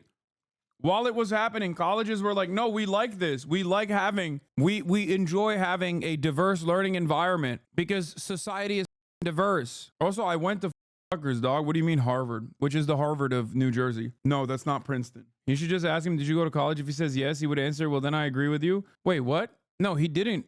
Charlie did not go to college. He famously is, I think, a high school dropout, as a matter of fact. It's kind of funny, though, for Charlie because like he spent his entire career trying to manipulate student elections. A person who claims that like a black woman took his his application to West Point. I know the backstory. He tried to go to West Point and claimed falsely that a black woman took his slot that he deserved due to affirmative action. Okay, and that's why he never went to college. He also wrote a Breitbart article. Well, he wrote a high school essay. I forget what it was about, but he wrote a high school essay about like some racist, and then Breitbart published it, and then Fox News immediately was like, oh, this is a young guy who's saying like really dumb Republican things. We should elevate him. And then he turned around and went to Foster Freeze, rest in piss, okay, right-wing donor to the Republican Party, and his dad, I think, is a developer. And Foster Freeze, his dad used to work with him as a construction guy, okay? Like his dad owns a construction business, I believe. So he had access to the Foster Freeze, and he basically spent his entire life from that point on begging wealthy old men for money so that he could manipulate them into thinking that he represents the youth vote and that he can turn young people conservative. He has never been able to do that. It's just it's another NGO scam. It's another 501c3 scam, Turning Point USA. How do you know his backstory so intricately? Because I debated him twice. And also at the time when I was debating him, he was like seen as my, like the Republican version of me, basically, which is really funny because like, and I mean, this goes to show that like conservatives love putting their commentators through like conservatives love taking like random people that demonstrate conservative points of view and making them famous and paid operatives of the party. Democrats do not do that ever. If they did that, they would at least do it for like Harry Sasan or whatever, but they don't even do that for Harry Sasan. Think about it this way. A guy that like came into prominence through AstroTurf, like basically setting up a fund to farm old wealthy Republican mega donors by duping them into believing that he can like change the outcome of like college campus elections and whatever, and manipulate student body government politics, has at this point created this massive, robust network and regularly hangs out with former president. Meanwhile, I, on the other hand, can't even get a Obama interview. I wonder why. Maybe because I'm not a paid hack. At the very least, though, it should be preparing one for the job market. Do you think college does those things? I think it does, but I would add on to your point that I think not only is it for the betterment of yourself, but it's for the betterment of society. We need historians. We need certain majors that may not make as much money. I think those are for the betterment of society. Would you agree that there's some majors that may not? Wait, can't now? Was it fully canceled? No, it was not. No. The Obama interview is not off. I was just memeing. Like, we just weren't able to put it together at the DNC, though. Especially hilarious that they focus on student council elections because after the encampment movement, universities basically abandoned any pretense of co-governance and are just throwing these groups away. Yeah. Make money, but are still essential to society. It depends. Do you think that... I want everybody to be college educated so they have a better... they get a leg up when they are entering the same workforce, okay? So they can have disposable income and spend $6 a month at the Hasanabi broadcast. It's a win-win-win. Okay, and I like that. Here's a 3-minute ad break now. Let's get getting a degree in gender studies is good for society. I would agree. Yeah. Why would? Why? Yeah. Why wouldn't it be good for society? Gender studies. What do you mean? What are you talking about? Why would it be bad? Not everybody has to college. Yeah, it's not for everybody. Still should be free though. Gender not be good for society. Well, learning that men can give birth is not exactly a good use of time, is it? Is that what they're teaching in college right now? A lot of colleges, yeah. According to the Center for Disease Control, they no longer say women can give birth. They say birthing persons. Okay. Do you think men can give birth? Do I think men can give birth? I think that... yes or no question? I think that a person who is assigned male at birth, I don't think they can give birth. Assigned male at birth? So people are not male at birth? I think that a person... See, you're evidence that college is a scam, my friend. College is a scam? You're lacking in a lot of wisdom. Well, here, we can continue right now. So, gender studies, do you think that studying gender is not essential? Should we not deepen our understanding of gender? I don't think gender, we're going to get there later. I don't think gender exists. I think that there are 2 sexes, infinite personalities, and no genders. However, let's get back to the core contention. Well, here, can I ask my question again real quick? Well, I'm going to get back to my core contention. A scam. So the majority of kids that go to college, if they end up getting a job at all, they end up getting a job that does not require a college degree. Do you think that certain jobs that may not associate with a direct major can incorporate skills that you learn from a major? I think I'm an econ major, and depending on what job I do in the future, I can still use the skills learned from that. So tell me about Milton Friedman. Tell me about Milton Friedman. He is an economist from... How about Thomas Sowell? Thomas Sowell. Ludwig von Mises. Well, I will say that I'm a first year. How about... I'd love to see you answer the gender studies question. We will get there later. That's what psychedelics are for. Who's next?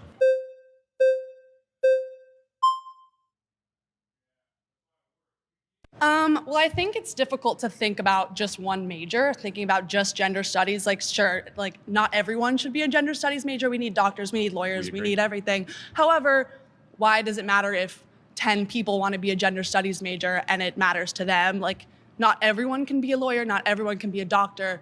There needs to be some people, and you know what? Yeah, it sucks that some people do go to college and get a degree and then they end up not in a workforce for that. But I don't think that has to do with like college was a scam. It's more like maybe that just wasn't the path for them, or that life choice was just too hard to get for them. But some people are able to go to college and get a degree and use it, and that is super important, because imagine if no doctors went to college, they're just like, I think I can do it. Well, of course, doctors and lawyers need credentialing, right? But so college. Well, less than 5% of all people that go to college end up studying medicine or in legal. The vast majority go into soft social sciences, communications, or the humanities. So you're in college, or have been, is that correct? Yeah. Are you forced to take classes that you think are a waste of time? Yeah, I'm forced. Okay, You know what? Hold on. So they're taking your money and they're forcing you that they're a waste of time. That's kind of... Dude, why would you say yes? Just don't say yes to that. No, it's ridiculous. It's supposed to make you, like, in theory, the goal is to make you a critical thinker who is well-rounded. Why are you saying yes to that? Also, because it's true, no, dude, no, it's not. Okay? it's just like this is the classic dumb guy argument. Oh, why don't they teach us taxes in school? Instead, they teach us calculus. It's like, shut the up, okay?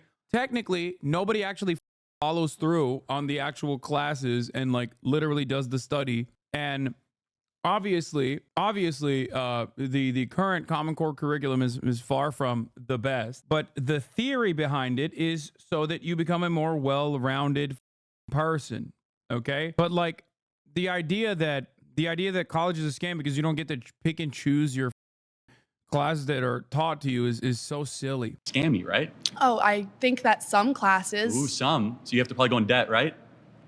Depends. Okay. Are you on going? what Are you college you going go into? to Are you and- going into debt? No. Okay. Well, that's good. I picked a school that actually offered me a scholarship. Oh, and so I picked someone a else is school paying that for your was good. college. Oh, I don't know. Depends on me. I mean, that was Wait, what? Does bro think that poor people shouldn't get college educated? Oh, you got a scholarship, so someone else is paying for your college. Dog, someone else has paid for your entire existence. Like, if it wasn't for Republican Party mega donors that created your astroturfing operation, you'd still be chirping about how a black woman took your role over at West Point at the shitty ass local bar that you frequent every goddamn day. Shut the fuck up. That's crazy, bro. He just said scholarship, so someone else is paying for college. Yeah, okay, so what? No, I'm a sorry. school That's that wanted fine. to give me an opportunity. But that's not what we're talking about. Well, we're talking it is. No, we're about talking about the scam element, right? So you said Right. that there are some classes that if students had to go into debt or had to pay for, Right. would not be a good use of their time. So it's not representing students well. Well, do you think like high school is a scam then? Because I had to pay Some- for high well- school, but I'm not going to use AP US history in my psychology degree ever. Well, I think AP US history is actually a really good use of time, knowing about your country and your history. And Well, but I'm not going to use Jefferson, that Madison. in my career. I like this so much. So much of conservative argumentation literally revolves around you consent, other party consents, but I don't consent. Oh, so when Charlie decides a class is important, you have to learn it. Got it. Thanks, man. We should just let you be the God King. That's such a crazy, like, that's literally all he's doing. This narcissistic asshole is just sitting there being like, oh, I'm the decider. Sorry. Like, what do you mean? Career. That's Well, what we're you talking use it about in the your- career in your path life. for Well, college. let's go the back to career what I path. said, right? We said traditional college, right? Okay. Four-year college. And what a scam is. Also, he's pro AP history because he has to signal that he loves American history or whatever. But he's also on the soft sciences. Like, okay, so you know, people can get history majors. Like, you're fine with that? Like, I don't understand. So it's just gender studies that you have issue with? Like, it makes no sense. Or a majority of the Right. people that will go through the enterprise, the business, or the institution are not getting their time worth or their money worth. So therefore, I go back to my core contention, Okay. which is a majority of kids that exit college will not use their degree at all when they go to find a job. But if you ask them, do you think college was a scam? I don't think majority of them are going to say yes. Some of them will. Some of them are Well, going to not be. everyone who's being scammed actively knows they're being scammed. But People it's still not- buy erectile dysfunction drugs off the internet and they get Okay, scammed. that's their own, People like, personal choice, though. Of course people have choices to be scammed. I'm not saying they don't have a choice. I'm making an observation analysis of the institution. For example, Flying Spirit Airlines, kind of a scam. Okay. Should be shut down. There is some, yeah, kind of agree. There are some things in life we have to take a step back and like, oh, the consumer is not But being well served. you want to And shut down a bunch of majors I'm not in shutting- I've colleges never that you said that. think are scams? No, I never said that. So what would your proposal be to There's- fix the scam There of is no- college? There is no proposal. I'm simply, the contention is college is a scam. So then what's the point of that statement? To get you to agree. But like, what would that? Oh, so he's just here to chirp for the sake of the argument. He's just here to debate for the spirit of the debate. Debate brain, dude. Did Charlie get scammed into buying ED pills? No ED pills is gonna help. I love this. Yeah, I'm just here to talk. Actually, I'm just here to say college is a scam. The counter argument to this is very simple. Okay, a college degree in the overwhelming majority of circumstances offers you additional technical proficiency. It makes you into a more productive labor force. You, as an American who says you want America to be the #1 nation on the planet, are actively working to make the American population dumber. Okay? By claiming that college is a scam, you are actively trying to make our labor force less competitive and less productive. You also then simultaneously complain about like immigrants coming over into the United States of America, either by way of HB1 visas or, you know, by becoming visa overstayers or directly crossing the border. And the irony here is that you are ensuring that the American labor force is no longer as competitive nor as productive in comparison to our counterparts. China is stealing our lunch money. All these other countries have significantly better educated populations, and they have more productive labor forces. And America will lose out on the technical proficiency once it is no longer the #1 place for the brain drain. I think if someone said that in China, Xi will have him killed. That's why it's like, how can you not be pro-China when you hear stuff like that? You know what I mean? Xi Jinping would send Charlie Kirk on a Alibaba-style, Bossing Say style course for a month. He'd come back singing the praises of Mao. You know what I mean? Relegate him to the countryside. Make him work in a labor camp, rehabilitate him, and then release him back into society as a loyal servant of the party, a party that represents the interests of the people. Like, what do you want to fix in college that's going to help it not be a scam? We can get to step interval 2 as long as you can agree that college is a scam. No, because not for everyone. For me, I'm using a degree that's going to help people make better. What are you studying? Psychology and criminal justice. Okay, so, and it's being paid for by somebody else, which is fine. That's good. So psychology and criminal justice. Do you absolutely need to get a degree to be able to get into this? You do? Yeah, I mean, like, I could, I guess, study it all on my own, but it's just like makes more sense to go and have all these experiences. I'm getting like wonderful experiences, internships all through my college. Bro, I'm sorry. I'm still thinking about sending him to the rice fields, dude. Oh my God. Can you imagine? God, what a beautiful world this would be if you could just like literally send reactionary conservatives to the countryside to develop the country land, you know? Just toil the land for a couple years, bro. Get a nice little peasant wife, have some kids, cool down a little bit. You know what I mean? Enough with this weird nonsense. I can't stop thinking about this. Bro, you need a foundation for psychology. Is he dumb? Yes. The answer is yes. Yes. The answer is yes, he is dumb. He's actually presenting himself as even dumber than he actually is, but he is dumb as well. So his starting point is dumb, and he's also presenting himself as even dumber than he actually is. Agree, but it will be clip chimped to what? You're going to clip chimp me to say an argument that like everyone will agree with? I don't understand this. This is why it's like very frustrating when like dumbass boner Chelly riders will be like, Hasan wants re-education camps. It's like, bro, yeah, hit him with the Puyi stare, dude. And it's not fun. Deng will say his time in exile was awful. Same with Xi. It sucks having to go out in the sticks, but it's good for you. Yeah, look at Xi. Look at Xi. Xi Jinping is a beneficiary of this system, okay? Concept. Every American citizen has to do at least 1 season of farm work on our farms. No more importing workers. It will be a national duty. Everyone is drafted to 1 season of farm labor in their life between the ages of 18 and 30. All other factors of life support this season. You could trick Republicans with Maoist sentiments so easily. You could talk about the countryside. The countryside surrounds the cities. Like, that's literally straight up. Republicans love LARPing in that regard. You know what I mean? You could get Republicans duped with Maoism easily. Maoist MAGA, yeah. MAGA communism. How about Maoist MAGA? Magaoist. Unironically, every time Brace talks about Maoism on TrueAnon, I think it's the way for America. It literally is the absolute worst idea for America overall, because no American would subscribe to it, because it would need to be like a peasant-backed movement. And considering that the large majority of the American working class are still labor aristocrats, absolutely zero of them would be on board with this, because their material conditions are exactly the opposite. All of the worst aspects of the Cultural Revolution are things that we already do to ourselves right now without any of the good stuff. We already do struggle sessions on a daily basis for the dumbest shit too. Conservatives do it for not being sufficiently conservative. They're like, oh, it seems you are pro-gay marriage. You saw a gay person and decided that they are not immediately morally degenerate. You will get flogged now, okay? You're just a hater. My mom is 70s USSR born, and she used to tell me about how students would all collectively go to the countryside to farm potatoes and stuff. So in general, it's not a concept inherent to Maoism. No, I know. I just think it's funny to say is Maoism. Hasan, I'm in the video. Congratulations, Maddie. Maddie G 428. I'm the girl in the green with the blonde hair. Did you cook? Better not have made me look bad. I believe in you. I believe in all of you. I hope you guys destroyed this cretin. College So the that's only helping people that me get go through it. internships No, go to it's college? just that this is a pathway that's really helping me. So you know there's 11 million jobs open in the country right now that don't require a college degree. Do Okay, you then think- the people let me who ask you a want those question. jobs can go get those jobs. Do I you am not think one we of those push people. too many kids into college?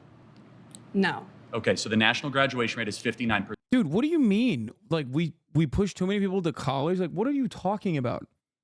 Educational attainment is not a pursuit that should be pushed aside. Like it is objectively a good thing. It makes the labor force more productive. It makes people more interesting. It makes people better read. Like what are we doing? And also, then you use the 59% number. Like, yeah, it's because it's expensive as dog. Make college free. Please, my people yearn for more education. It's like the one, dude, it's the one thing that China historically has had locked down that even Americans recognize is the importance of education. I mean, these motherfuckers were operating like bureaucratic structures thousands of years ago. Okay, they were locked in on that front. Not everybody has to go to college though. Sure, but make it free. Make it free. I mean, to be honest, I would make it mandatory. I'm a advocate for that too. I think you should make it mandatory. It doesn't have to just be college in the way that you understand it. It could be a trade school or something, but like, yeah, I think educational attainment beyond high school is a necessity. Learn a trade. If you can't do anything else, learn a trade. It should also be free. And not only should it be free, actually, it should be paid. No, like, dude, no. Mandatory higher education. It could be trade. It could be an associate's degree. It could be a bachelor degree, liberal arts, whatever the is, okay? It should be paid. It should be mandatory. It should absolutely happen, all right? And then when you get that educational attainment for free, or even if you get paid for it, even better, then you have to serve.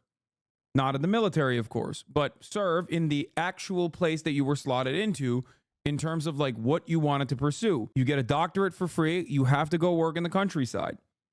Okay? Through a lottery system. Now, if what I'm saying to you comes across as like insane, well, newsflash, that's how it works in the developed world. Every other country where education is free and they have a free healthcare structure or a nationalized healthcare structure literally does this.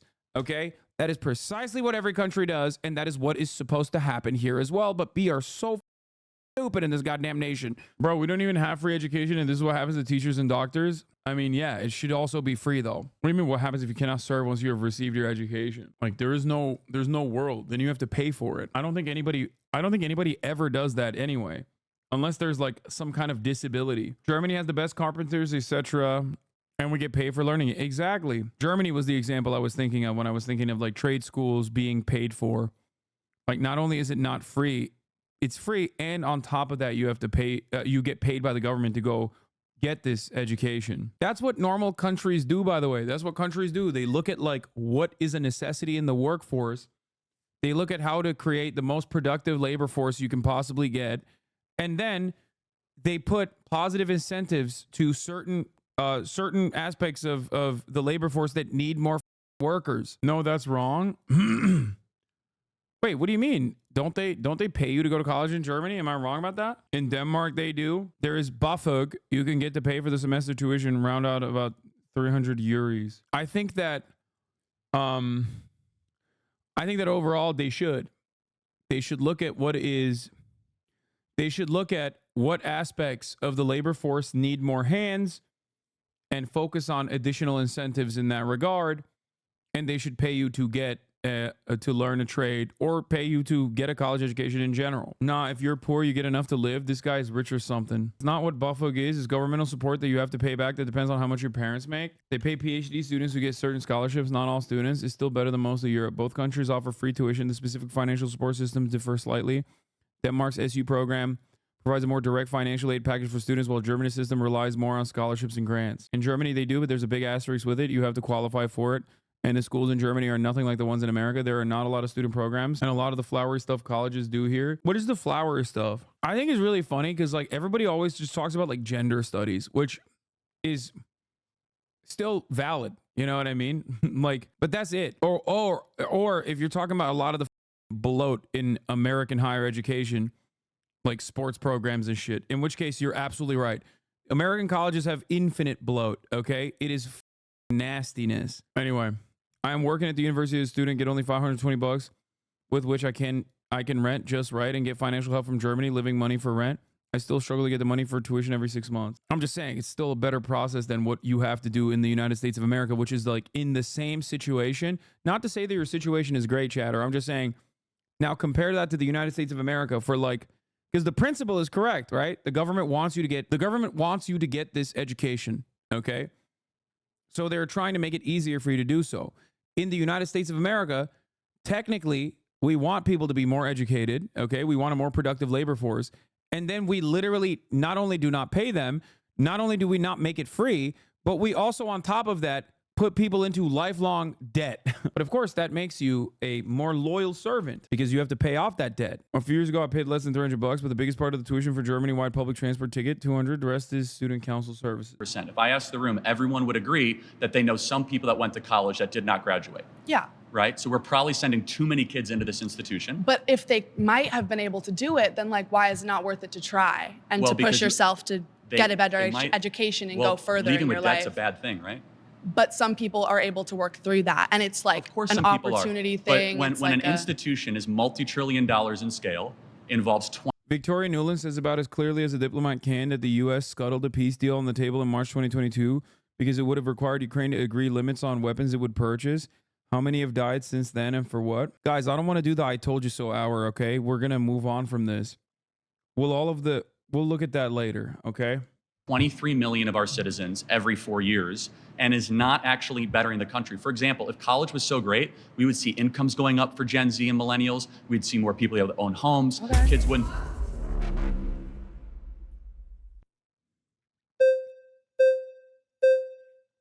I'm telling you, this is so ableist what you're doing, by the way. I'm telling you, right? Hello, what's your name? Alize. Nice to meet you. Okay, so let me start by saying, well, first of all, you said we're sending too many kids to college. Who's sending them? Who's forcing them? Guidance counselors, parents, community. Are they forcing them? Are they signing them up themselves? Hold on. Forcing, I never said forcing, but you can have nudging and forcing are two different things. We also subsidize college through the federal government. So you guys get subsidized interest rates, scholarships, and loans. So the taxpayer is nudging students and gently and sometimes forcefully pushing them into college. And you would agree it is an expectation if you grow up in a upper middle class home to go to college. You would agree with that. So there's a societal cultural push. I didn't grow up in an upper middle class, so. Okay, well, but would you see it from there? Would you see how that argument? Dude, Charlie's such a cope lord. He dropped out of community college and never even stepped foot in a university. He doesn't even know what it's like. No, he does. He's like even grosser than that. He dropped out of community college and then literally set up an entire 501c3, Turning Point USA, to go to college campuses and yell at the students there and to try to literally lobby those campuses into having a more right-wing student body government, okay? That's insane. It is like it is the biggest weirdo behavior that you can engage in. Is correct. I guess there might be a pressure, but no one's sending them. You're sending yourself. Well, of course. We're all over the age of 18, right? Right. When you're in college, so you're sending yourself. Right. But that's besides the point. point. Let's be honest. I mean, that's a silly argument. Not a 501c3, sorry, 501c4. Yes, they're technically send them. I don't know. The Turning Point USA, I mean, it's like a charitable contribution. Themselves. I was just at Arizona State University move-in. Everyone had their parents there. They were co-signing on loans. They were there helping pay for stuff. Parents, the ones that are still checking in. They're the ones that largely subsidize their lifestyle. Hey, mom, can you vend me? He was just at ASU. Wait, what?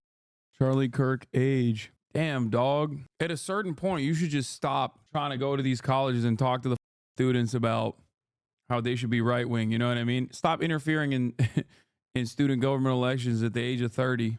Venmo me $3,000 so that I can go out on an extra night. Yes, of course, when you're 18 years old, you're the one signing. It is kind of crazy to think that Charlie Kirk is younger than me by 3 years. Yeah.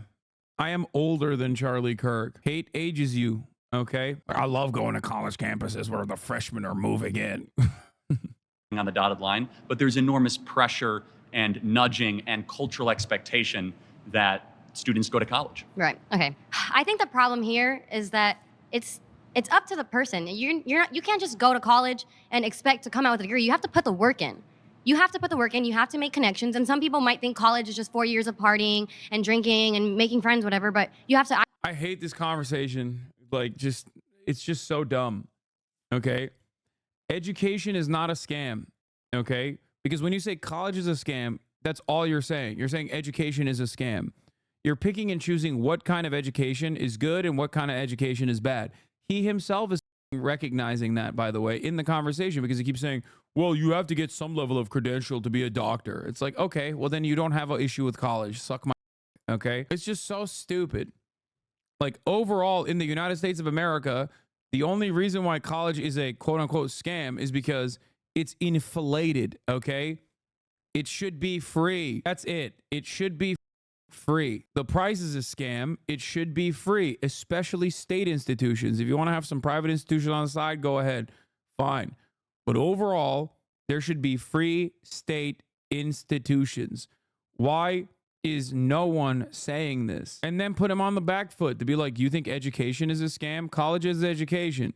Why do you think education is a scam when you already recognize that credentials are necessary for becoming a doctor, for example, or becoming an engineer, becoming an architect? Do you think that these are not necessary credentials? You keep using the term credential, but credential is another word for education. You're just trying to swap out education for different words in order to avoid the reality in front of you that you also recognize that education is a necessity for a productive labor force. That's it. A competitive labor force in the international marketplace. America should have one. It's the wealthiest nation on the planet. Actually put the work in, and if you put the work in, you make connections, and you can find a job right outside of college. Well, no, not doubting that you can't find a job. It's just that 52% of them get a job. So it's a scam currently until it's free? No, it's still not a scam. Education is not a scam, okay? Education is not a scam. When people say 52% of colleges college graduates end up in jobs where the degrees aren't required and are considered underemployed, according to an analysis from the Burning Class Institute and Strata Education Foundation, that is not the fault of people getting educational attainment. Yeah, the debt is the scam part. The education is not. A job that doesn't require them to get the degree. But most jobs offer incentive pay if you have a degree. And 86% of people with a degree get paid more than people with just a high school diploma. That's only if you count the ones at the top 10% of income earners. So not if you count humanities, not if you count people that study in the social sciences. If you count medicine or you count law, that's absolutely correct. However, the vast majority of kids... So I don't get it. So Charlie's worldview is that, like, again, only things that I think are good need to be allowed in colleges, and things that I think are bad should not be allowed in colleges. Also, how do you skip the first step and just get a law degree or a degree in medicine? You have to still get an undergraduate. You have to still get a Bachelor of Arts or Bachelor of Sciences in order to pursue higher education, to be able to get a law degree, to be able to get a medical degree. So I don't really understand this argument. Then college is not a scam, I guess. He's very intimidating in person. We didn't know we would be debating him until right before. I don't think he's that intimidating in person, but I understand why you could potentially think that. He does have a very weird look to him. Like, his face is all up. So I get it. Also, yeah, a law degree is humanities. I am one of the very few political science majors who actually uses their degree to a certain degree. But it is really odd that he's just sitting here being like, nah, college is a scam, when it's basically what he means is education is a scam. Go to college are not studying medicine, law, engineering, business, finance. They're studying communications, social sciences, or humanities, which are on the lower income ladder. So as I mentioned, we have 11 million job openings in this country right now that do not require a college degree. I'm guessing in this room that within 4 to 5 years. Also, another part of the problem is, like, you get a well-rounded education when you get a Bachelor of Arts. Okay, you learn hard sciences and humanities in the process. It is a good thing. If you get STEM lords to only focus on STEM with no humanities education, they become the neurodivergent Jordan Peterson fans that are the most annoying type of person you've ever experienced. Okay, I know, because many are the STEM lord former Jordan Peterson fans that are now in this community that luckily have a better understanding of the humanities now. Okay, that's how you get a guy like Jordan Peterson to dupe so many people, because they just have no interest or no understanding of any of that shit. He's in a communication degree job. Yeah, that's also, I mean, I guess he could say, well, I didn't go to college, but I still have a comm degree job. So even if you are even if you are personally getting a degree in something and then going into a field that has nothing to do with the degree that you got, you still got a well-rounded education overall. It's what you make of it, ultimately, right? College is what you make of it. You can learn a lot. You can get a decent education, or you can cheat your way through it. Doesn't really matter, ultimately. To say that these people are not using it, using their degrees, is stupid. You guys would kill to be able to earn $80 to $100,000 a year, yes? Do you know that in states across the country and in cities, they're offering apprenticeships to become plumbers and welders, electricians? That doesn't require for your college degree. Entrance salary, $80,000 a year. But again, 86% of people with a bachelor's degree earn more than people with a high school diploma. No, 86% of all people with a bachelor's degree. But if you take out the top 10%, it's actually lower than those that don't go to college. So the reason that number, that average goes up, is because the doctors and the engineers and the lawyers are the ones that bring that average so significantly up. But let me ask you a question. Do you think that there's any waste at all in the current college model? Do I think there's any waste? I don't think we need all of it. Okay, good. What part? Well, you have to start with your core classes, and it's like high school. You're taking the same classes in high school. So do you think, like, for example, do you think that... It's okay. Nice to meet you. Thank you.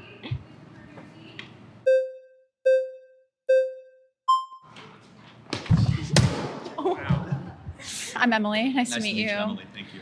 Earlier said that about 5% of college students are going into fields of like medicine, law, and engineering, Let me clarify. Okay, yes, as far as they're going to be able to get postgraduate degrees. So they will go all the way up and get their Juris Master, or they will end up passing the bar or becoming a doctor, right? Okay. So it's easy to say doctors, lawyers, but healthcare professionals, if you count nurses or people that work in healthcare, that number is closer to 20-25%. Okay, so 5%.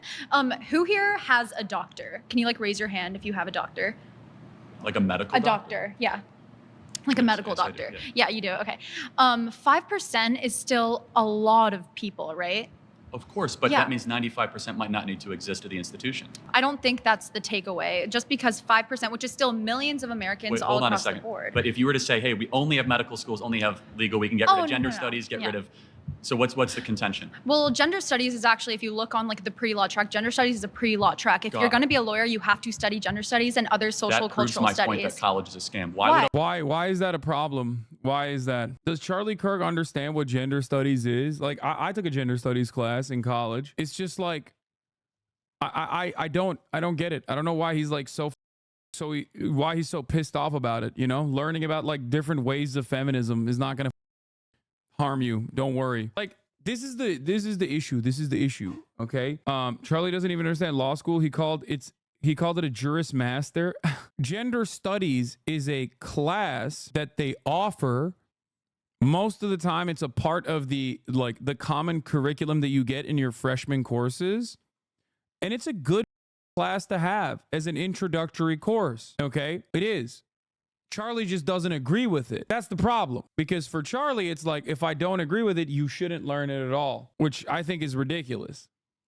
Why would a lawyer need to study gender studies? Shouldn't a lawyer know the law? It's a social science. The law, you think the law isn't inadvertently affected by social, cultural, and gender norms? Of course it is, but shouldn't they first know the Bill of Rights, the Constitution, the Federalist Papers? We learned that Wait, what? They don't teach that? Does this guy think that they don't teach that? God, he's so stupid. What a idiot he is, dude. Duh, you should learn about the Constitution. Yeah, they don't teach that. Half of this conversation would not happen if this person ironically went to college, by the way. Like, if you had just gone to college, you would know that half of these arguments are just idiotic. High school. Okay, so what is Marbury versus Madison? I haven't been in high school for a really long time. I'm not trying to be a lawyer. You learned it. Yeah. So I mean, high schools are like, it's public high school. What was Brown versus the Board of Education? That's for desegregation. Wait, what is happening here? Don't let him get away with this. Don't answer his questions. That's not the point of contention. What are you talking about? Like, you're going to let him do a pop quiz? What? He just hit him with he hit him with oh, you read, name 5 books on the spot. Segregating schools. Okay, good. Yeah. Which project? Okay, good. No. Get back to the point. 2025 wants to like defund the Department of Education. Who wrote the Constitution? Founding fathers, 1778. I don't know. It wasn't 1778. I don't know. Close, yeah. You don't know? No. Oh my God, I'm losing my mind. Dude, you're talking to a guy who has not done anything but study talking points and also methods of dominating a conversation. This is what he does. Okay? This is all he does. This is not relevant to the point of contention here. Okay? Stick to the college is a scam. Mr. Red Herring, by the way. Yeah. Oh my God.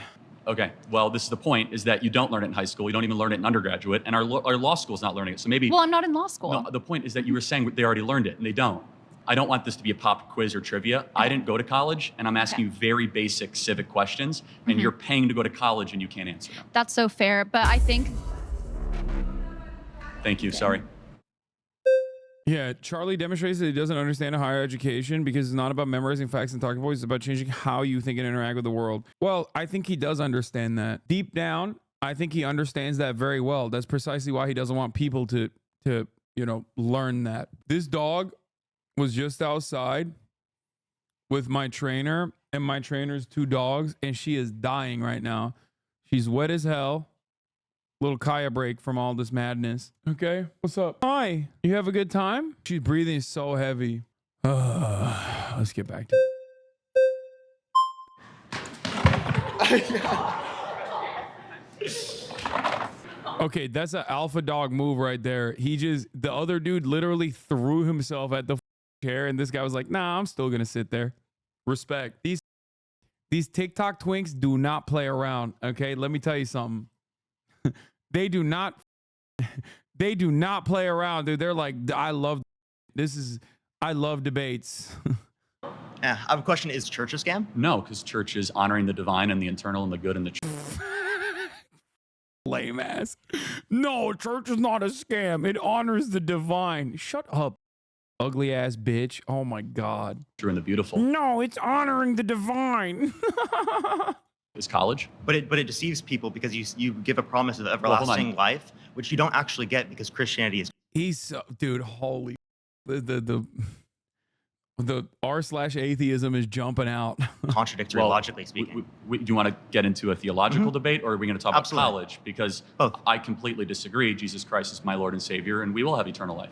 Okay, so how, if there is a perfect being that created the world, how could we exist in an imperfect world? I'm happy to have this discussion. Can we go back to college, though? Because do you think, because that's a little bit of a red herring and a little bit of a rabbit hole. Tell me what that has to do with college being a scam.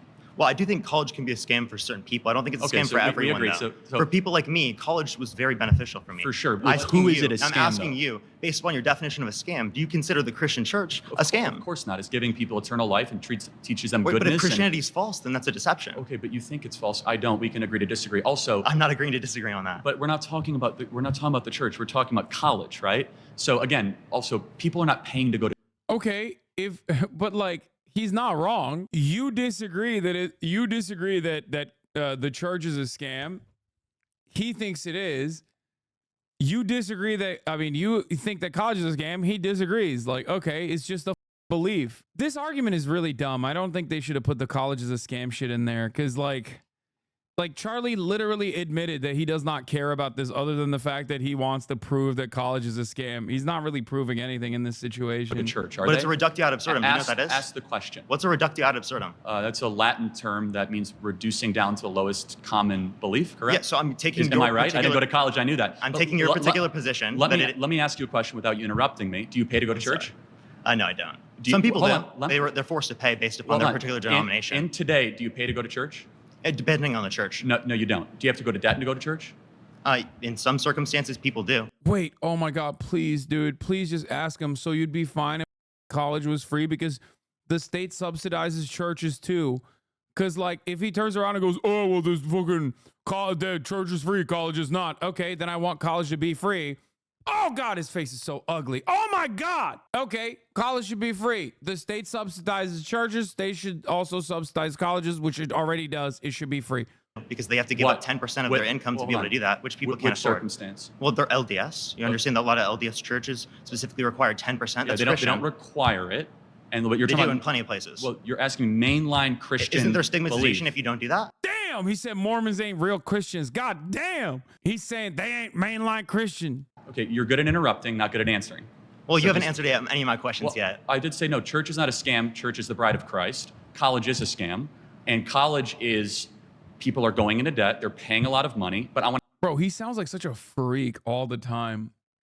I can't take him seriously. Church is a bride of Christ, dude. Holy fuck, what a statement. I asked a question. You said it's a scam for some people. Who's it a scam for? Yeah, for people who specifically aren't ever going to use it, never use any of the knowledge So that they retain from 52%. it. Well, you say 52%. I don't think you can qualify 52% of people don't do that. What number would you say? For example, my job, that's not going to be recommended as an economics degree. Most economics majors are going to go into TikTok debating online. But I use the information that I learned in college in my job on a daily basis. I still use relevant qualities that are then used in my job later on. What percentage of kids that go to college are being scammed? I don't think anyone knows that. Can you Because it's guess? dependent upon an individual. I have no clue. Shouldn't we try to find out? Oh, if you'd like to find some empirics on that, I'd love to see it. I just did. So Well, 41%. wait, that's not a source? Well, the Department of Education is a source. No, the Department of Education doesn't say 41% of people it was a scam for, Hold or that on. they didn't use any of the information they learned in college. You are using. So are you saying none of them used any of the information? Can I say 3 words without you interrupting me? Do any of them How use about the information 4? later on? Can I say 5 words without interrupting Well, you've me? interrupted me multiple times. So since you say college is a scam for some people, it's a ballpark. For the kids that do not graduate, 41% that ended up going and not graduating, were they scammed? No, just because you go and pay for a particular thing, but then you don't follow through with it, doesn't mean you were scammed. Maybe they were You misled. decided to pay for it. Oh, you could say some people are misled. Do you Some think people are that every- stigmatizing to these things. do you think but that every- some people are misled in the church? Do you and think- you never answered my question on that because you're trying to I did. take that time down so that you don't have to answer the question Well, about hold on. Christianity because you know your worldview looks terrible. Well, what about Christianity do you want me to answer? We're talking Well, I about think it's college, false. Or because I was saying, Okay. is church a scam? If church is a scam, that'd be predicated off of the Okay, idea that but- you're deceived into believing that there's everlasting life, Okay, but you specifically from believe that, Christianity. again, So Christianity has to be true. So can you grant that? What's the argument? Christianity is true. Did the What's the resurrection? argument? You're going to let me finish 3 words in a row? Appreciate it. Okay. Did the resurrection happen? I don't think the resurrection occurred. Okay, I disagree. Okay, so let me ask you a question. A perfect creator, is it possible for them to not desire something imperfect? Is a perfect creator, I'm sorry, what? There's a perfect creator that desires everything that's just perfect. How can they desire something imperfect, flawed? Well, because maybe they want to get to know themselves. Maybe they want to see their own creation. Maybe they love They their want to get to know them? He's all-knowing. Can I finish talking here? Okay, maybe because God loved the world so much that his creation, which rebelled. Ex-missionary here. We got loads of training for how to deflect like Charlie's doing here in his scary shit, brainwashing. I mean, yeah, he's the operative. That's his whole point. What is this? Older Charlie Kirk? Has any other human come back to life after 3 days of being stabbed in the lungs? Yeah, I mean, dude, I don't really care about historical Jesus or whatever, and like what is the science behind the Bible. I think ultimately the conversation should have stayed around basically pinning him on like what exact degrees, like what exact degrees do you think are valuable and what are not valuable? Okay. And 2, why do you get to decide what degree is valuable and what degree is not? This is a conversation that I've had so many times with like STEM lords on this platform, which is, which gets a lot of comp sci kids on the platform. Is just Twitch. That's just what it is. And one thing I tell them all the time, one thing I talk about all the time is like, you might necessarily think that like a specific major is silly, okay? Ultimately, that major is advancing humanity in ways that you might not immediately recognize, okay? If we had this sort of attitude about like archaeology, for example, and archaeological digs, then we wouldn't necessarily have a better understanding of what prehistoric societies look like. You know what I mean? These all touch one another, and gender studies absolutely is also a part of that as well. I think it's just like silly to let Charlie get away with this like college is a scam shit. I think Parker is doing a good job. I think he's doing a good job overall, but Christians hate archaeology. Against him, given agency and free will, rebelled against them, then got eternal life, what we actually deserve, and then sent his son on a rescue mission to save us from that. The church is the bride of Christ, will save us from damnation that we deserve.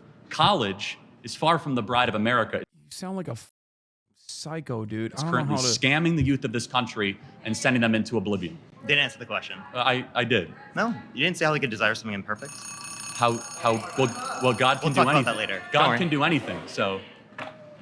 Even something logically contradictory? No, it's not logically contradictory. To desire something imperfect. Can an unstoppable object? Can an unstoppable object hit a immovable force? Hey, before we go any further, we wanted to unbiased spin partnering with the channel.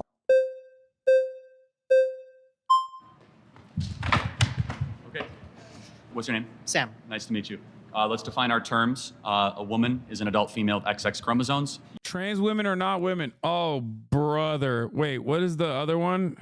Kamala Harris, a DEI candidate? Oh, brother. Oh, that's a Hasanabi head, by the way. Define our... Okay. I like that he's going to define... His entire premise is trans women are not women. The prompt is trans women are not women. And he's going to try to, like, basically write the main point of contention as the underlying premise that every party has to operate on, when like that is literally the entire point of like what the argument is going to revolve around, where he just straight up is like, yeah, I'm going to define to you what a woman is, these hard boundaries, which is the entire point of contention, but you have to literally agree with me. Okay, well, that's really stupid. What's your name? Sam. Nice to meet you. Let's define our terms. A woman is an adult female with XX chromosomes. You tell me, what is a woman? I think a woman is somebody who identifies as a woman. Got it. So that's not a definition. That's like saying a table is something that identifies as a table. Give me an objective definition of No, how... it's not. A table is an... Ask him to describe a table. Ask him to describe a table. I mean, classic. Define a chair. Define a table.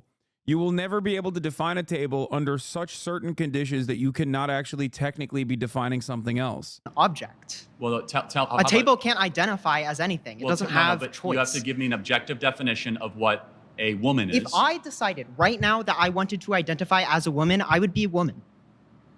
Okay, but that doesn't answer the question. I know, but you right said- now I'm a man, right? So if that But you have happened to right tell now, me I'd be a what that woman. thing So is. once a person makes the decision to identify as a woman, Got it. No, they're a woman. that's a separate issue. What is a woman? That's the definition. No, I know, but you have to tell me what. A person who identifies themselves as a woman. But you have how do you know that? Great. I mean, that's it. What's the counter to that? I just don't agree with you. Okay, well, that's why we're debating. Okay, bro, I hate the fact that they got to play musical chairs to talk to this nincompoop. That they are that thing.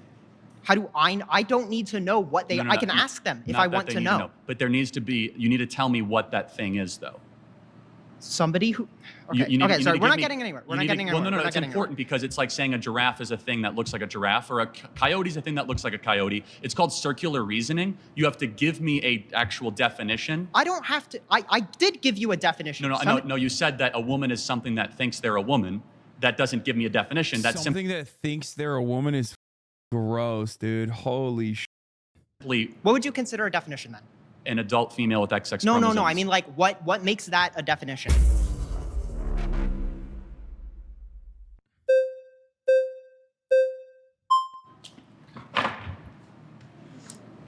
Hello. Hi. Is it Juliana? Juliana, I remember, yeah. okay.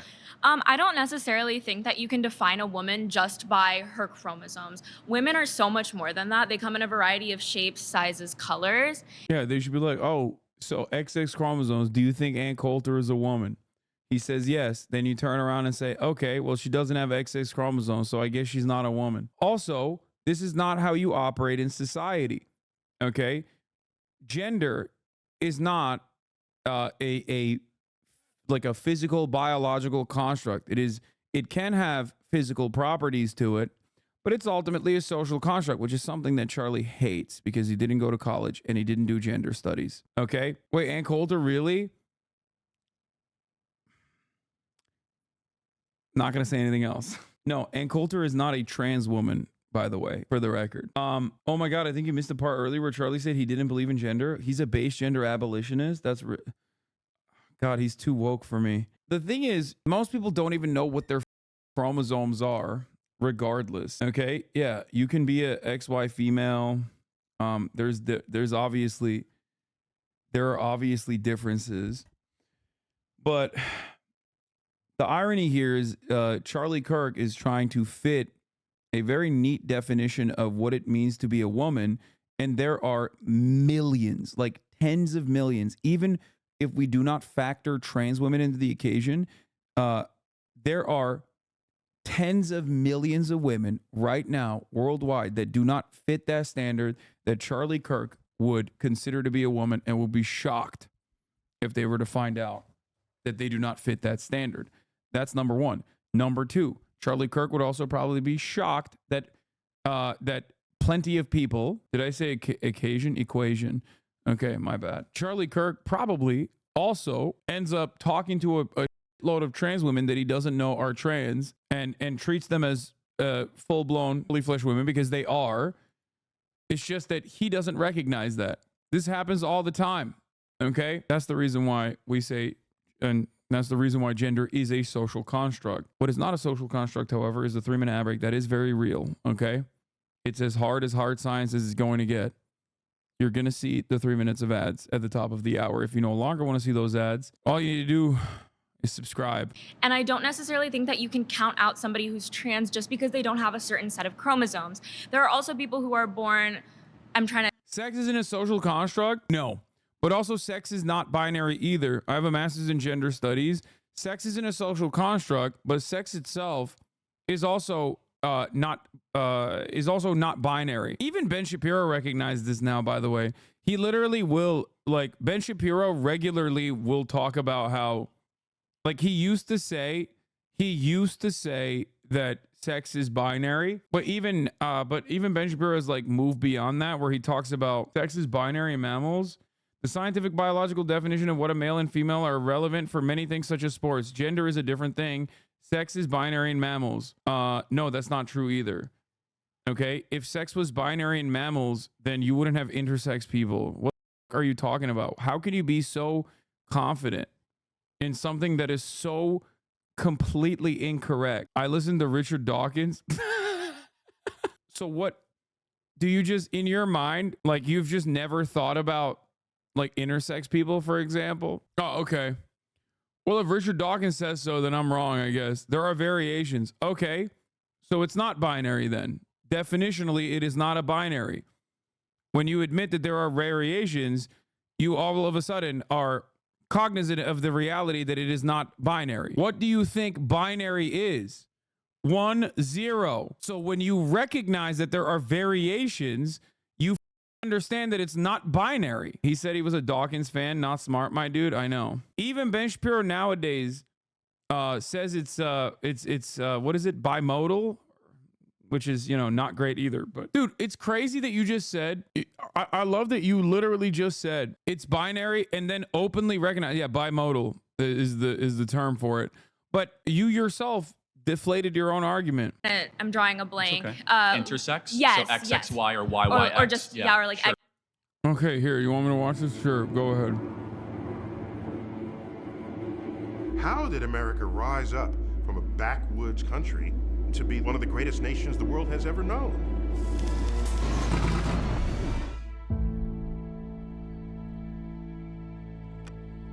We pioneered industries. And all of this required the greatest innovations in science and technology.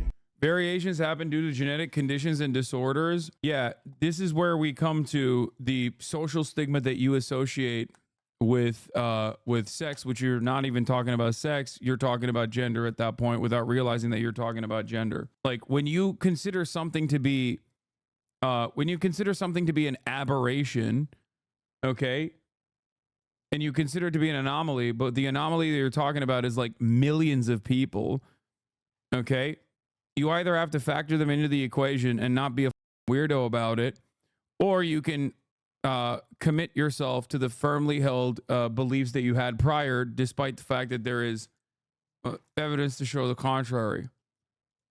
In the world. And so science is a fundamental part of the country that we are. But in this, the 21st century, when it comes time to make decisions about science. Also, in terms of chromosomes, the chromosomal variety also, you would be a good STEM learner? No, I wouldn't. I hate STEM. The chromosomal variety also extends far beyond intersex. Intersex is just one aspect of this conversation. It seems to me people have lost the ability to judge what is true and what is not. What is reliable, what is not reliable. What should you believe, what should you not believe? And when you have people who don't know much about science, standing in denial of it, and rising to power. That is a recipe for the complete dismantling of our informed democracy. Let us demand. What the why is the chatter forcing me to watch this? I'm not watching this, dude. Chatter, you've lost linking privileges. Okay, Turkish chatter who was like, you have to watch this. Zero with nothing. So natural mutations upon the binary, essentially, right? Yes. So but they don't have both sex organs that both operate, right? Wait, whoa. Don't say yes to that. yeah, but that also I don't think necessarily works, right? Because if it's X, One just is more X, dominant and than there's the a other. So you're Okay, either that's- more male or more female, right? So you might have both a penis and a vagina, but there's never been a case of someone who can impregnate themselves. okay. I also don't necessarily think that works for this situation, but I also want to say that one of my best friends is trans, and I would say that she's more of a woman than I am. I think that women define themselves by multiple things, not just their sex. Yeah, the chromosome argument is incredibly easy to rebut. Most people have met thousands of women and have never checked the chromosomes of even one. So how could you possibly define what a woman is? Like, do you know if the chromosomes are what factors into the equation, and you and that's the only way that you can be convinced that someone is a woman, don't you think that society would fall apart if that's the level of distinction? That is the level of, like, you would refuse to call someone by their gender pronouns until you figured out what their chromosomes are. Have you inspected the chromosomes of your mother, Charlie? Charlie responds, she gave birth to me. So obviously she's a woman. You don't know what her chromosomes look like, and you don't even know that she actually gave birth to you. So why the claiming that? Some things you just take for granted. Okay? In order for society to operate this way, this would be an utterly irrational and idiotic standard to apply to every single social interaction. You do not even know if there's a trans woman in this room. There might be a trans woman in this room. There's a high likelihood that there's a trans woman in this room, and you probably never even considered it. You are literally pointing to them and referring to them with she, her pronouns because that's just how we work.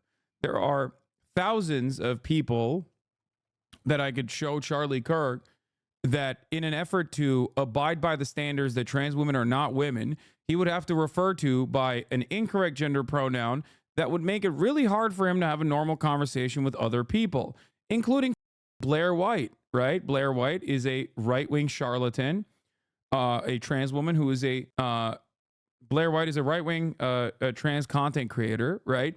If you were to use the pronouns that you believe she should have, you would not be able to have a normal conversation with people. Let's say you have your umbrella. Let's say you're sitting down, okay?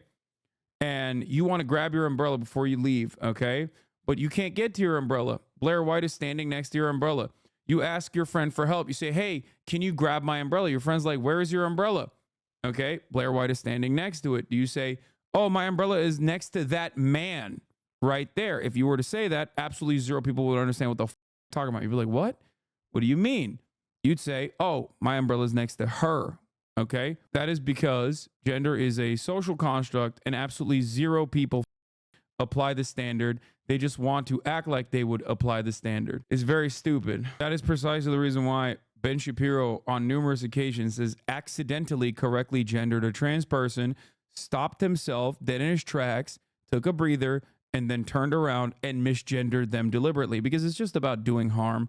It's just about being a piece of It's basically vice signaling, okay? Showing the rest of the world how big of a dickhead you are. That is what the conservative movement is all about, especially in modern day, all right? That's what it's about. Hassan, some women don't have typical XX chromosomes. Examples include women with androgen insensitivity syndrome, XY, Turner syndrome, XO, or mosaicism, mix of XX and XY cells. Gender identity doesn't always align with chromosomes. Exactly. Organs.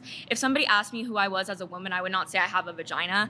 Totally fair. I See, would. No, I think you said something smart. So you said that person is more of a woman than you are. Therefore, you're grading off a definition of something accomplishes womanhood. What is that? I think it's, well, that's the thing too. And I do think that gets a little complicated, right? Because there It's an expression. If we're talking about gender in that regard, it's an identity. It's an expression. It's how you present yourself. It's how you want to be regarded as. That's it. It's like the sock you put on your foot, you know? It's a performance. in the most reductive terms. There are social norms for a gender, but I do think we try to break that, right? No, for sure. But you said that specific friend is more of a woman than you are. Why?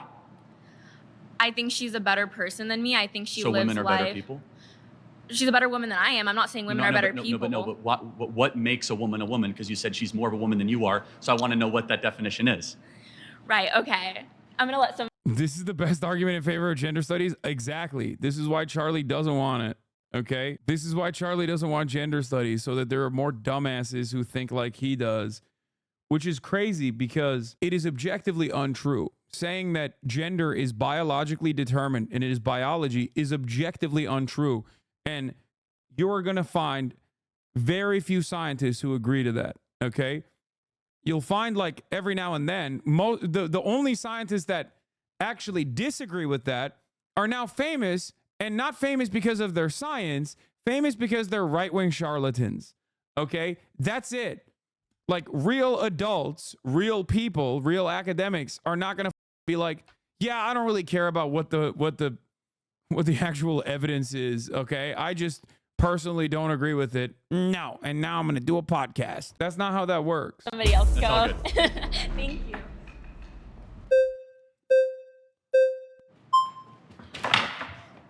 Okay. All right, Parker, what is a woman? A woman is an adult human person that has a desire to be in accordance with a particular set of social and cultural norms that are typically associated with the female sex. Now, define a man. Define a man. You're looking at one, XY chromosomes in a Okay, adult but male. does God the Father have XY chromosomes to prior to incarnation? We literally have a religious He's topic a later. father and he's him, but he's not a man? We have a religious Wait, so topic a later. man is someone with XY chromosomes, but he doesn't have XY chromosomes, yet he's still a man, and he still uses preferred pronouns? It's actually very interesting. In the original Hebrew, Adonai, do you know what Adonai is? It's the Hebrew word for God. It's actually genderless, but in the scriptures, they use he, right? And they use the masculine. Jesus Christ came to earth as a man, not as a woman, not as genderqueer. But let's go back to... I think like debating him on religious shit is like, I don't know. Just like, I know this person is obviously well equipped to have this conversation just on the trans issue alone. Like, and it's funny to watch Charlie flail, but I think it's even better if you make him flail on the boundaries that he suggests within the argument, within the confines of the argument. But God the Father's a man, right? Because all fathers are men. Well, first of all, there's a trinity. So God the Father is neither man nor woman. He is omniscient, omnipotent. He is all being on top of it. So why do you use he? Well, I did not. The scriptures do. You could use woman. You could say her. You could use him. But the way that the language is structured, again, it is so, God the Father is so above gender. It is so above any of our understanding. Then why use with him? Glory and understanding. Again, because you have to make a choice, either he or him or her. Murad is such a chatter. He walked over and he heard the conversation that's taking place on my screen. And he said, "This does not seem like a Sunday fun day." That's what he said. This piece of shit. He's such a chatter, dude. Let's go back to. I'm happy some to get into fathers that, aren't men and boys. So I'm. So some fathers I'm are not men and boys, not men or boys. I'm sorry. Some fathers are not male. No, of course they are. I'm not. Wait, so God the Father's a male? Hold on, God the Father. So where do we get God the Father from? What Greek word? From your scripture. Well, from Abba, right, which is a very close personal term. You're not answering my questions, and you're bringing up random language that doesn't matter. Well, it actually does. No, okay? it doesn't. But let me get down to the root of it, because he's not a man. You know he's not a man under your worldview. Yet you still use his preferred pronouns. You still call him a man. Christ is a but man. You don't do that with trans people because you're transphobic. That's why. Okay, got it. But Christ is a man. I'm happy to get into the sexuality and Before gender incarnation, he's not. of the Trinity. Okay. Before incarnation, Okay. there's no penis. There's no XY chromosomes. There's no small hold on a gametes. second. Let's think about it. If that's correct, how is it then Jacob saw the face of God? Okay, so if there's hold on. If there was not before the incarnation, how did Jacob see the face of God? How did Jacob wrestle with God? Characters can have faces without biology. How did Jacob wrestle with God? So okay, do you think that he has a body? Well, or was that a figurative notion of wrestle? That's a mystery of the scriptures. I'm not here. Well, it is. I'm not here to debate theology. Can we go back to what we're talking does he about? actually have biology? You keep trying to pivot because you know this debunks you. Well, what it doesn't- biology it does your doesn't- God have? Well, the one of Christ our Lord. No, I meant right? before incarnation. Well, to be honest, I don't quite know, and I You don't don't think know? the scriptures So are. you don't know little- what a man is? Well, You can't define what a man is? It's a little opaque. Again, you're looking at a man. But your video, God- the largest video on TikTok is, what is a woman, 20 million views, but you don't know what a Yes. man is under your own worldview? I said you're looking at a man, right? Wait, but Am I God the looking at a Father man? doesn't meet that criteria. Wait. When Charlie says you're looking at a man, he literally just dunks on his own argument, right? Which is you define yourself as a man and therefore you're a man. there are plenty of men that don't fall under this distinction, including, I guess, the religious one, which I don't really care about necessarily. But, you know, you're self-defining yourself as a man, so we just assume you're a man because we're not assholes. Nobody actually checked your chromosomes. It's just a trust me, bro type situation. Okay? Show me your dick right now, Charlie. Show me your penis. And even then, that's not even your chromosomes. You need to come in with your blood work, dog. Understand how stupid that argument is? Like, I need to see your blood work. I need to see your chromosomes. If that is the standard that we would apply to understand what a woman is and what a man is, it would obviously be ridiculous. Society would collapse. Thank God we don't do that. And you know we don't do that. And you know we'll never do that. You just want to be a asshole to trans people. Yeah. Am I looking at a Yes, man? you are. Okay, good. Just making A sure. man that's beating you in a debate right now. Okay, that's fine. So let me ask you a question, though. So do you think that anybody Pivot. can become a woman? I think that anyone who meets my criteria is a woman. What's your criteria again? Again, adult human person that has a desire to be in accordance with a particular set of social and cultural norms that are typically associated with the female sex. Can society ever be wrong? Sure, but like it's a desire to be in accordance with Got a it. set of social and cultural norms. Can I It's not become black if I society's wear right. blackface? No, because it's not a desire that you have to be in accordance I with a don't. particular set of What social if and somebody cultural wants norms. to be black? Because race is defined phenotypically based upon the expression to other people. But you're by some standard you're judging that. Do you think there's a phenotypical expression of someone who's white and someone who's black? Like I see you're white because of your phenotypical expression. Right. So, but do you think? But Rachel Dolezal that said she is black and culturally black, is she black? Does she have phenotypically characteristics we would associate Define with people who are phenotypical. I'm not sure what that word means. Phenotypical. It's going to be the expression. So of a melanin particular content, one characteristics. skin. Yes. Okay. So she could pass as a black person. Wait, so There's also a social application of race as well, by the way. Like, race is also, in some ways, a social construct. It is not a hard-defined biological determination either. There is, like, biological expressions of race. Having said that, however, of course race is a social construct. What do you think the one-drop rule is? That is literally something that white people made up, okay? And by white people, I mean, I guess, Anglo-Saxon Protestants, like the early Anglo-Saxon Protestants, because they also didn't consider, well, depending on who you talk to, Benjamin Franklin thought French were also white, but like not the Germans or the Nordics, you know, and definitely not Italians. But the concept of white has obviously expanded throughout time, especially in the United States of America, and it's very different everywhere else. Whiteness just means proximity to power, but blackness is defined by the one-drop rule. She doesn't have the melanin content. She's borderline. No? Heavily. Okay, so then she's not black. Okay, so you're able to say who is black. What do you mean she's borderline? No, dog, she was white. What the do you mean borderline? No, Rachel Dolezal was white. The reason why we know that is because she was outed as white. She was a white woman. She is a white woman. There's no borderline. She was doing blackface, dog. Black and not black? That's how we define it in society. No shit. Okay, got it. So, but is there an objective definition of who is black? Wait, language is all subjective. Linguistics professionals indicate it's subjective. Language is all subjective. Yes, absolutely. Oh, Every really? word you just used was created by other human beings that are engaging in conversation. Got it. No, now you we're- might think it's created by God, but even then it's still Got subjective. it. But now, because it came now from we're God. getting somewhere. God's a subject. Now we're getting somewhere. Is the word and the value behind murder objective or subjective?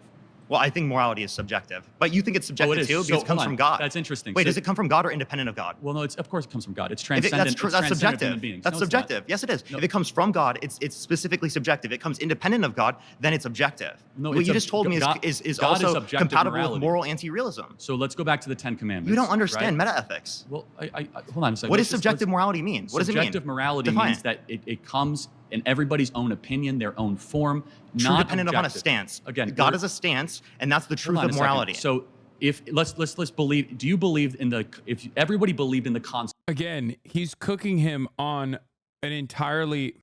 We've moved so far beyond trans women are not women as the major point of contention. The flags are if 11 people raises them, then he has to step aside until the end of the like the subject. He's doing great in terms of debate pervertry. I think the moment that you talk about the subjectivity of morality. I'm sorry, but I'm blasting both of these lords into the sun. This seems like debate lord arguing that is too weird for normal people. Not necessarily. I'm against Parker on this one and the simple virtue of this getting way too debate bro like. Yeah.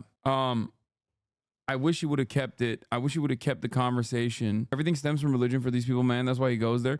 I wish he would have just kept the subject to trans women or not women, because I know he can just like, cook him on that. He probably on TikTok does too many like religion debates, and that's his comfortable avenue. So he's just hitting him from that angle over and over again. And Charlie is like a psychopathic Christian fascist. You know what I mean? So like, it's not wrong to hit him on that, but just the conversation in this moment is just about whether trans women are women or not. And there's plenty of room to just shit on Charlie over, which he started off strong with. Like the notion that you asked Charlie to define a man, he failed to do so. And then beyond that, he says, I'm a man because I'm a man, over and over again, literally personally, without recognizing, doing the thing that he said is wrong when the other party describes women as a person who defines themselves as a woman. Charlie does not know he is a man because he got a chromosome test. Okay. And if he says, well, I did get a chromosome test, then you ask him the question, did you know you were a man before you got your chromosome test? Okay.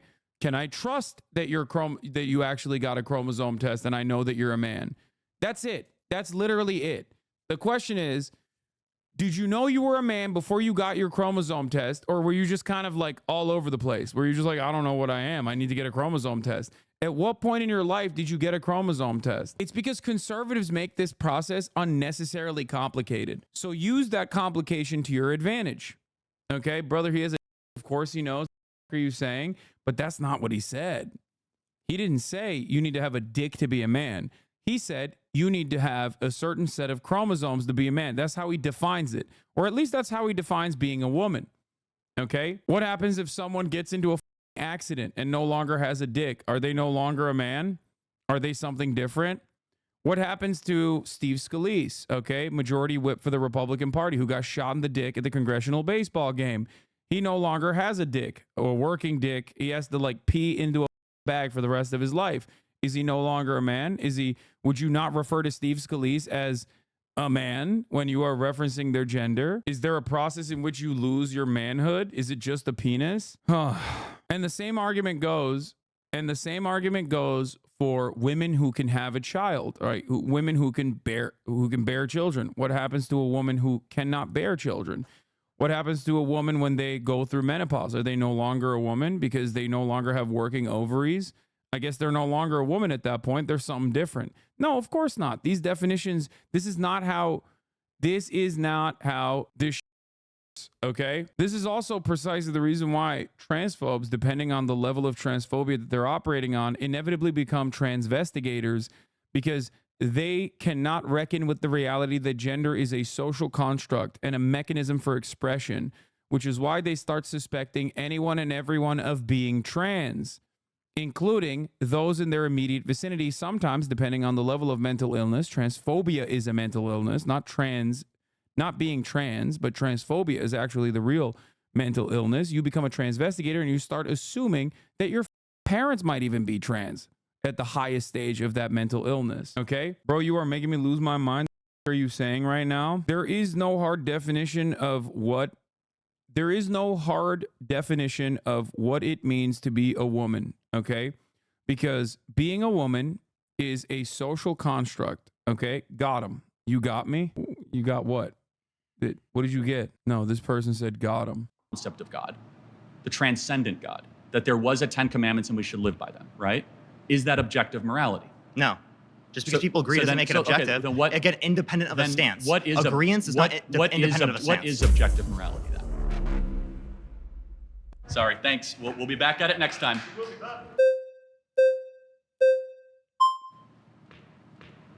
Mason, how are you? Nice to meet you. Okay. So, I think it's a little scummy that you're plagiarizing the whole Matt Wall. Hey, Hasanabi head in the building. We got a teacher / Hasanabi head / Hank Pecker enjoyer. Mason right there, brother. Famous from the secret conservative Jubilee video. I believe that was a Jubilee video. Let's go. Let's hear what it. Let's hear our boy Kirk. Thing. Like your Dude, thing is I the pay him worship of Israel and everything like that. I pay him like, royalties. Okay, for sure. Well, do you want to talk about sex first, or do you want to talk about gender? I don't think gender. Classic. Immediately came in with Israel. God damn, Mason, dial it back. Hank Peckerhead. Of course, the Hank Pecker fan immediately comes in and starts talking about Israel, dude. God damn. Exist. I think it's a term that John Money and Judith Butler created over the last 40 years that basically is a filler for personalities. Okay, well, if we're talking about sex, which it seems like you're saying is the exact same thing, would you say sex is binary by definition? For sure, yes, absolutely. Okay, so you're already incorrect. Like sex is not binary, it's bimodal. So if we look at a distribution graph, we're going to see people in two camps majority of the time, but there are going to be externalities on both ends of the spectrum and in the middle. For example, like so we already talked about intersex. Right. However, with intersex though, they are mutations of a binary, correct? No, we're talking about. Hold on, but we're talking about an entire spectrum. Which sex you're by definition dominant, defeating your expression of what a binary is by saying that there are externalities. But let me ask you a question. That like XXY. Charlie, for example, you're trying to create this own box and then use any examples that are outside of that box you brought up to justify that box again. You brought up intersex. We're talking about reality. You brought up intersex. Okay. What sex organs? Which one is more dominant? What do you mean? In an XXY situation. Can you explain your point of view? Yeah, I mean, obviously you have more female characteristics and male characteristics in an XXY, or it might be YYX. One of the two. The point is that you do not have both. We could see people with female reproductive organs that have XY, and we can see the vice versa, people with male reproductive organs that have XX. So I think you said something about gender, though. I think that's more interesting to get into. I don't think Charlie understands what bimodal means. Some people have literally both. Like, you can have both. And in that situation, I think he means like, oh, well, one works and the other one doesn't. Okay, who cares? So do they have to lean into the one that works, or do they lean into the one that works up here?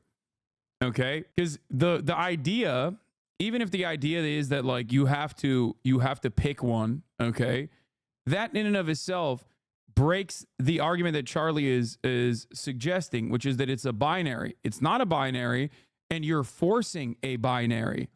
You're forcing this binary choice that is not binary because you understand it's not binary, but you're trying to enforce rigid societal norms onto this person, which by the very definition implies that gender is a social construct and not necessarily a biologically predetermined phenomenon. If it was, then it wouldn't work that way.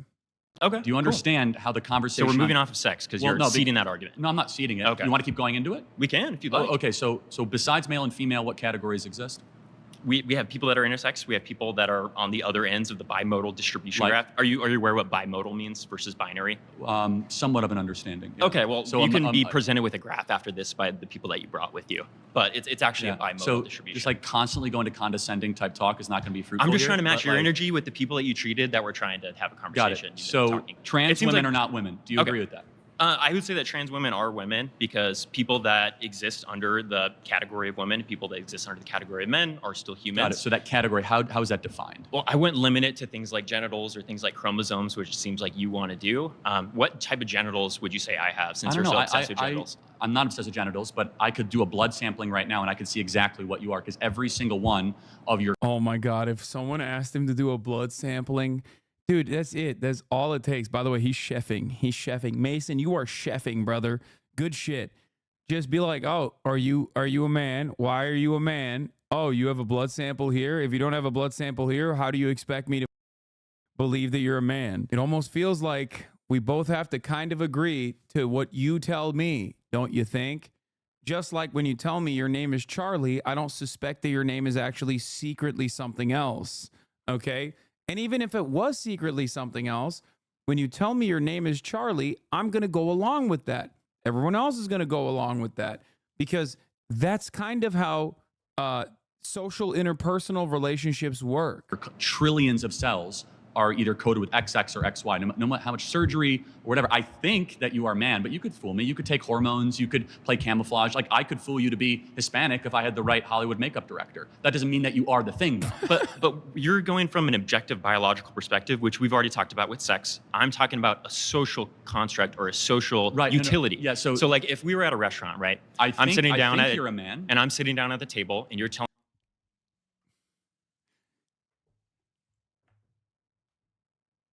This is why I do what I do, motherfucker.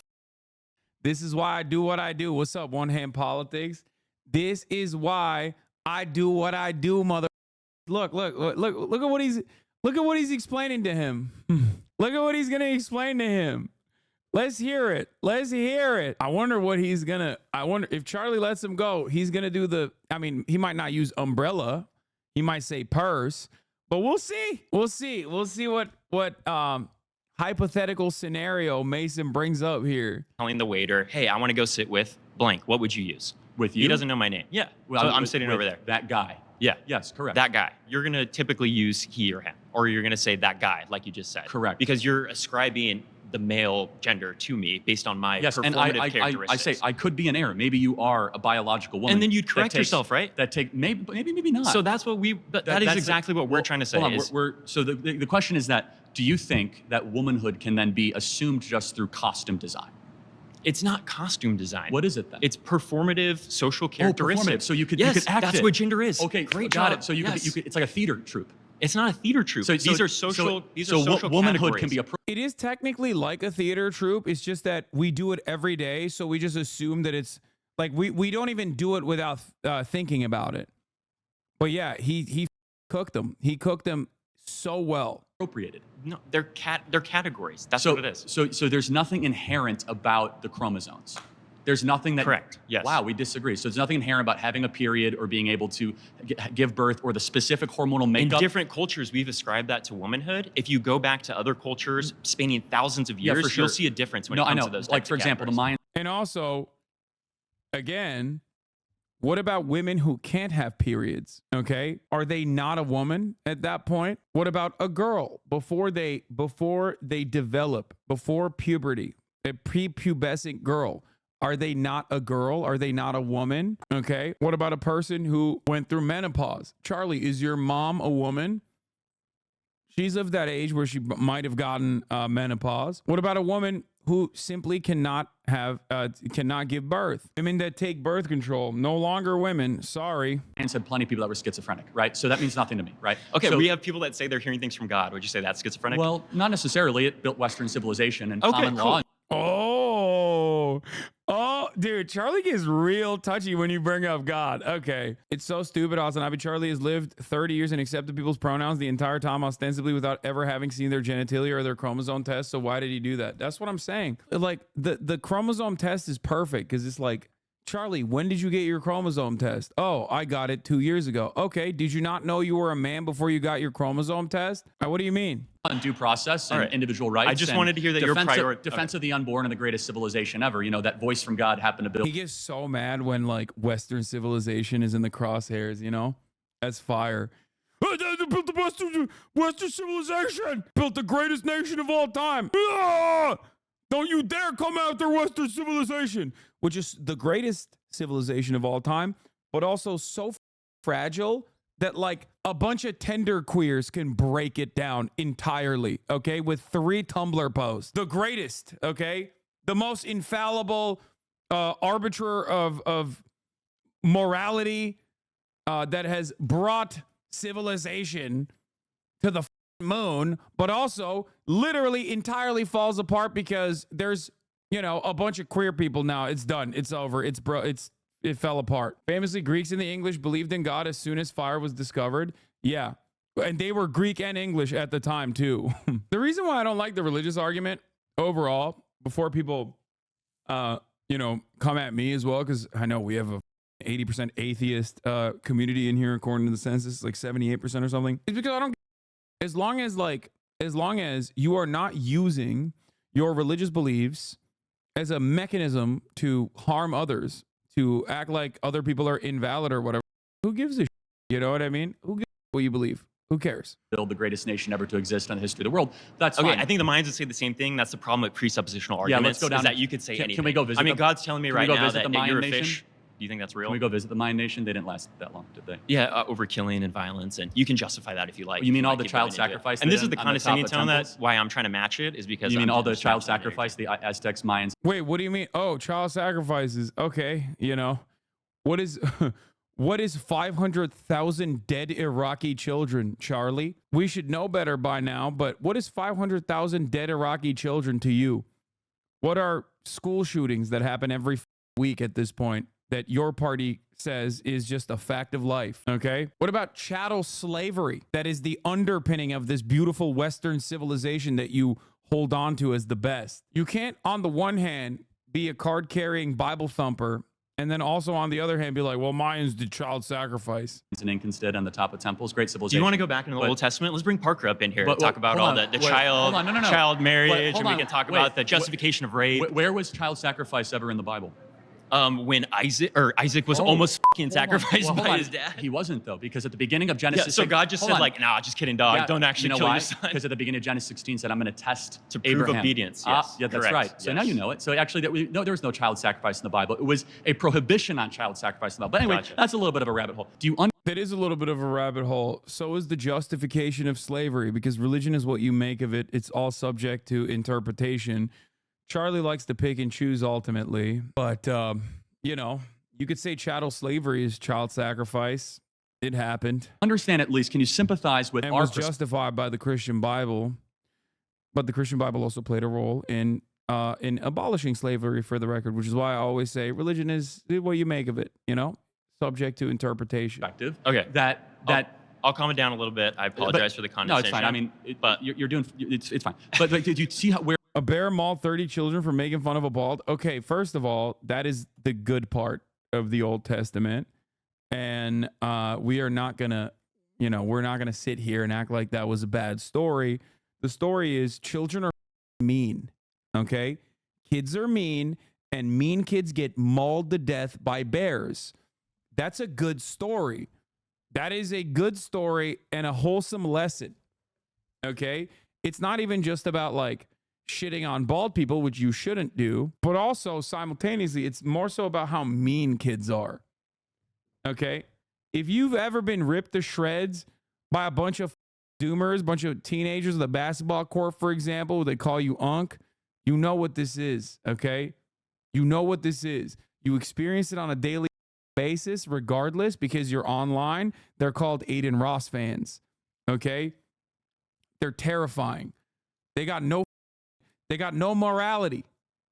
Okay? They got nothing going on. They got nothing going on up there, and maybe some of them should learn that lesson, that if you make fun of adults, you will get mauled by bears. You said the moral of the story is don't make fun of bald men.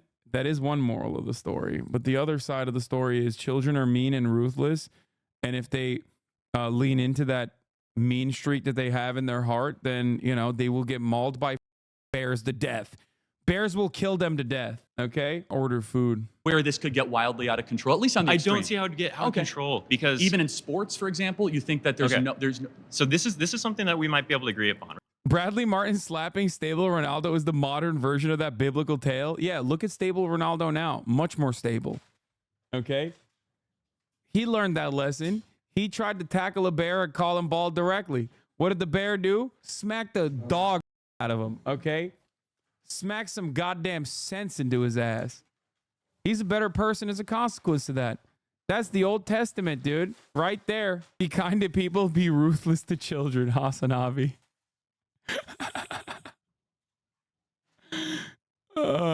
Sports were not archaeologically dug up, right? The rules of sports, they are things that we've created as a society. We have decided as a society the most fair categorization is male sports and female sports. Now, as we've been able to understand, or at least bring into the forefront, people who don't identify with the binary, we still have to allow all people that are women in the women's category and all men that are men in the women's category. That includes cis and trans. If you'd like to change that category because you think it's unfair, we can do that. That's what's awesome about arbitrary rules, is we can decide hormones. I might not know this, but like when the Greeks started the Olympics 2,000 years ago, did they have like a bunch of dudes wrestling with women? No, they did. I'm pretty sure they did, didn't they? I mean, women There was definitely a point in history where they did. Yeah, there wasn't a distribution like that. I don't even think they allowed women to compete. Well, I might be wrong on that, but that kind of proves the point, though, that there was a... Yeah, and what did we do to allow women? We changed the rules. Right, no, but that, by definition, therefore, there is something from body composition, bone mass, lung... Look up the story of Atalanta. They literally did. Cis men were smaller back then, dog. No, I'm pretty sure the men weren't wrestling. They were having sex. Yeah, the ancient Greeks also did a lot of stuff that I guess Charlie would be in support of. Lung density, testosterone, and estrogen rates. Yeah. So endocrinology is So different. if you'd say the majority of males in the bimodal distribution graph, we're going back to that, you can say, hey, we want this level of hormones in this particular category, and we can separate it by hormones. I agree with you that a majority of men... Yeah, the Greek... I like the idea. For Charlie that, like, ancient Greeks were like, well, ancient Greeks had like a podcast guy, like Joe Rogan. Okay. Joe Roganopoulos. Okay. Joseph Roganopoulos, and he was like, listen, guys, the bone density of these fellas is way thicker. Okay? Way thicker than the bone density of the ladies. All right? So we can't have the fellas and the ladies fight one another. Okay? We can't do that. All right, so let's get back to boy. Joseph Roganopoulos. Men or majority of cis men are... You got to be like 99.9%. I don't know. Ronda Rousey could kick my ass. I will say that. No, for sure. But Okay. I mean, but could she kick Conor McGregor's ass? Well, now we're talking about the peaks, right? But the she's peaks at the of peak, though. cisgender. No, because you're talking about the peaks of two different categories in the same sort of... Right, because why? She's a... Wait, first of all, are they even in the same... Wait, are they even in the same weight class? Why is this guy... Why do people who love sport or love using sports as an example never actually consider like a bunch of important stuff about sports, like the weight classes, for example? I just like that doesn't make sense. They both fought at 145, if I recall correctly. Like, I think Conor McGregor probably beat Ronda if they somehow figured out, if they somehow got to the same weight class overall. Okay. Conor is 180 now. Ronda is 145. Yeah. Ronda has beat up other male MMA fighters and wrestlers, lol. Yeah. Cis woman. Well, she's a cis woman and Correct. he's... A cis man.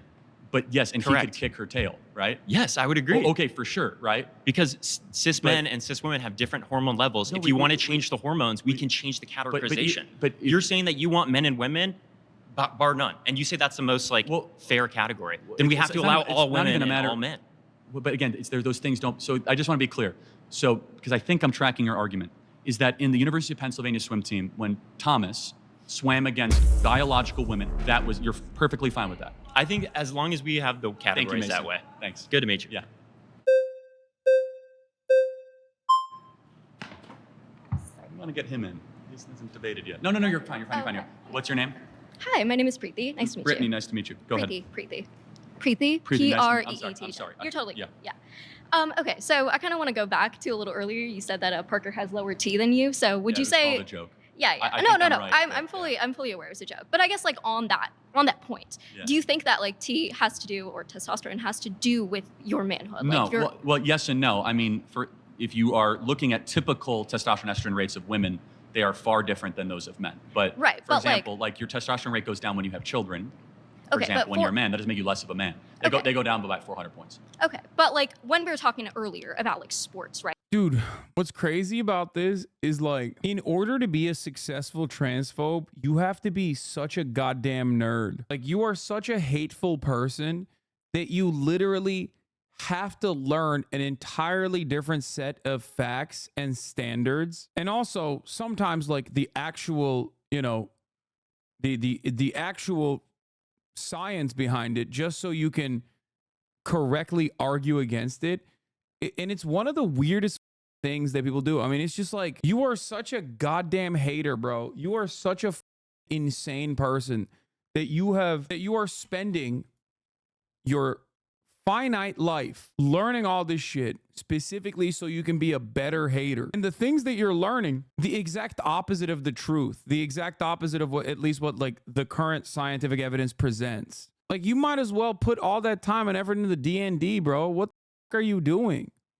At least that could be more fun for you. It just doesn't make any sense to me whatsoever. Well, I don't mean to Well, I mean, I don't agree with Charlie here at all, but I don't think we should discourage using science as a base for the argument. No, you missed the point that I was making. The point that I was making is that at the top of the hour, there's a 3-minute ad break. And if you no longer want to see those ads, okay, all you need to do is subscribe for $6 or for free with a Twitch Prime. Here's a 3-minute ad break now. But the other point I was making is it's not like they're learning the science. The only reason why they actually try to learn the science even a little bit is so they can cherry pick certain points of it to go against the scientific consensus on the subject matter.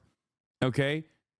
Like whether Charlie recognizes it or not doesn't change the reality that trans women are women, that gender is a social construct, and trans women are still women no matter what. Like trans women are still going to exist. Trans men are still going to exist. And it's so weird to me that he's just like, he thinks that he can debate away the existence of trans people. Like, just go paint Warhammer figurines or something. Like, that's a infinitely better use of your time. Okay? This same level as climate change denial and flat eartherism, and we have to start treating it as such. No, it is. It is. The problem is, I guess with like flat eartherism, the earth does feel flat. Like climate change is pretty much unavoidable. Like you recognize it. Look no further than my latest TikTok if you want to understand it, you know? In terms of like transphobia, the problem is gender, okay, in the way that we understand it is very rigid, or was very rigid in Western society, in the United States of America, in contemporary society. And it's considered as a binary, and people and gender is like something that you closely associate with your own personhood. So it's very hard to shake people off that. And it's much easier to just like make transphobic arguments. For some reason, people, regardless of like how many flat earthers exist out there, it's just, you know, it's not usually something that like normal adults associate with like being a valid point of view. Whereas people do associate transphobia with like a normal opinion due to how close and personal we consider, like how important gender is to our identities. Right? And you were saying that the reason why it's unfair for like for example, a trans woman who used to be a man to be like competing in women's sports. You cited that they have higher testosterone levels. One of about 50 characteristics. Also lung density. Their men's hearts are bigger. Okay. We have greater bone density, muscle mass. Okay, tend to be faster, tend to be stronger. I think trans women competing in sports is also like the in terms of like changing public opinion, it is the hardest one to argue against, because people will never listen to you, because Joe Rogan and many others have already set up the groundwork by establishing themselves as like the formative authorities on this. So much so that like family groups, Christian fascist groups, basically focus tested it and tied transphobia to meritocracy and found the perfect sauce, which is why, like, I think it's what, like 60% of Americans or even larger majorities believe that like trans women should not participate in sports. So if you're trying to just like win an argument over trans women or not women, I think that's the hardest one to win over in terms of like winning over the people that are watching, I guess, the onlookers. Understandable. But like those factors all come from the hormones during the development process, correct? No, not necessarily. No. I mean, most of them do. Well, not all of them. So for example, you could try to pump a young... Merit has no physical manifestation. It doesn't matter. Americans value sports as like one of the only ways that we can actually truly see some form of meritocracy. We can discuss whether real meritocracy even exists in that circumstance. That's why my perfect counter to that always has been Messi, talking about Lionel Messi. Okay. But overall, let's hear what Charlie has to say. Let's girl's continue. Body with testosterone at 8 years old, and you can get them stronger. You cannot necessarily get them on par with a biological male at puberty. You cannot. You could try. Okay, but like... Because there's something in the coding of our genetics. Right. The coding of our genetics, which is often like controlled by like different, like, I guess, parts of our DNA and also the hormones that are produced that affect the effective coding of how we're more than endocrinology, but it's a big part. Because, for example, if you just give a kid testosterone, that doesn't even get them close to becoming a male, or estrogen giving them a female. Okay. They might get characteristics that are close to that. Right, okay. But it doesn't, for example... But I mean, like there's no perfect image of like, this is what a female looks like, this is what a male looks like. Like we all get our periods at different ages. Some of us like, and also like, for example, like there are many circumstances where womanhood is just not one thing, right? It's a multitude of experiences For that sure. every single person. Can you define what womanhood is? That's an interesting question for you. Well, no, I can't define what womanhood is. And the reason why is because it's something that's an individual experience for every single person, right? Like my experiences, what I have experienced throughout my life is not going to be the same as another woman who may have grown up in a different We have environment. disagreement, but not clarity. I say that being a woman or womanhood is an objective thing. Right. But It's objective outside of one's own opinions or experiences. So, but are we at the point where we're discussing where this is like not something based on your chromosomes, but something maybe based on a construct?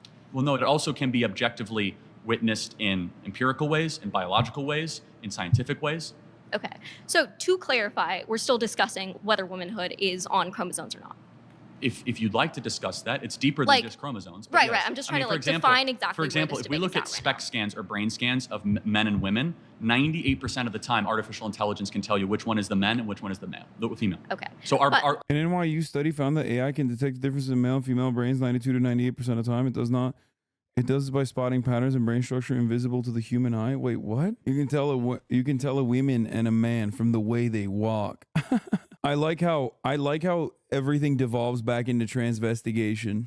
Different parts of our brains fire. So Okay, for men, for example, our amygdalas are not as high working as women. You know what amygdala is the threat assessment part of So your brain. obviously, like your birth, so there's a difference between the concept or what sex is, which is a biological aspect, and what gender is, which is a social construct. I right? reject gender completely as a different word. Yeah, he's like, I reject gender. He's a gender abolitionist, dude. My goat. Charlie is my woke prince, dude. I was wrong about him. He is more woke than I ever could be. He is more woke than I can fathom. Okay? He's running around. I shouldn't even be calling him he's their ass motherfucker over here, bro. He's just like, he's moved beyond the necessity for gender. He's like, I don't care. That's not a thing. Abolish it. Okay? Do not call me a king. Call me a emperor. Really, Okay, so that's where the debate is. Yes. Is the existence of gender. Gender means personality. Okay. I don't doubt that biological men might have feminine how would type you define characteristics. race on that point? How would I define How would you define race? Well, race is a very difficult topic. Okay, because I think that Oh, dude. It's a very difficult topic. Because I'm racist. Oh, race is a very difficult. The way he said that is so funny. How would you define race? Well, race is a very difficult topic. Okay, and then he stopped. because I think that it's a really important thing to discuss when it comes to terms of this. If I draw blood, is it ethnic lines? If you have a blood sample of a black individual and a white individual, I can't tell you which one is which. If I have a blood sample of a man, and he's like, we tried. Charlie's like, I have tried. Okay. I've tried really hard. We want to do it. We just can't. Okay. It's really hard. We really want to do it. I've been advocating to bring back the pencil test, and people keep saying I'm weird and gross. Even in the Republican circles that I frequent, they keep saying, no, dog. No, we can't. We can't do the pencil test. For those of you who don't know what the pencil test is, in apartheid South Africa, in order to determine whether someone was even a little bit black, they would put a pencil through your hair. Okay. And if the pencil fell, as in you have straight hair, you were white. If the pencil stuck to your hair even a little bit, then you were not considered white enough, and therefore you couldn't go into certain places. Very racist stuff. White people got real creative with their racism. and a woman, I can tell you which one is which, just by running very simple elementary blood tests. So, for example, do you do that though? If there was a Hispanic or a white, there is no difference in why the genetic is it? coding. There just isn't. Why We is don't it see- important that someone's okay. My next claim is that Kamala Harris is a DEI candidate.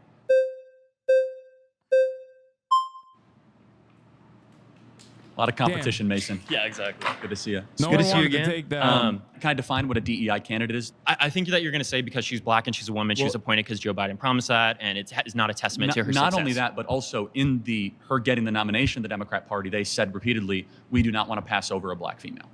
Okay. So just those two things, but the first one is stronger. You're right. Joe Biden said, I'm going to... Oh, this is why I hate, dog. This is why I hated when Joe Biden was like, we're doing DEI, Jack. Another Hasanabi vindication moment right there.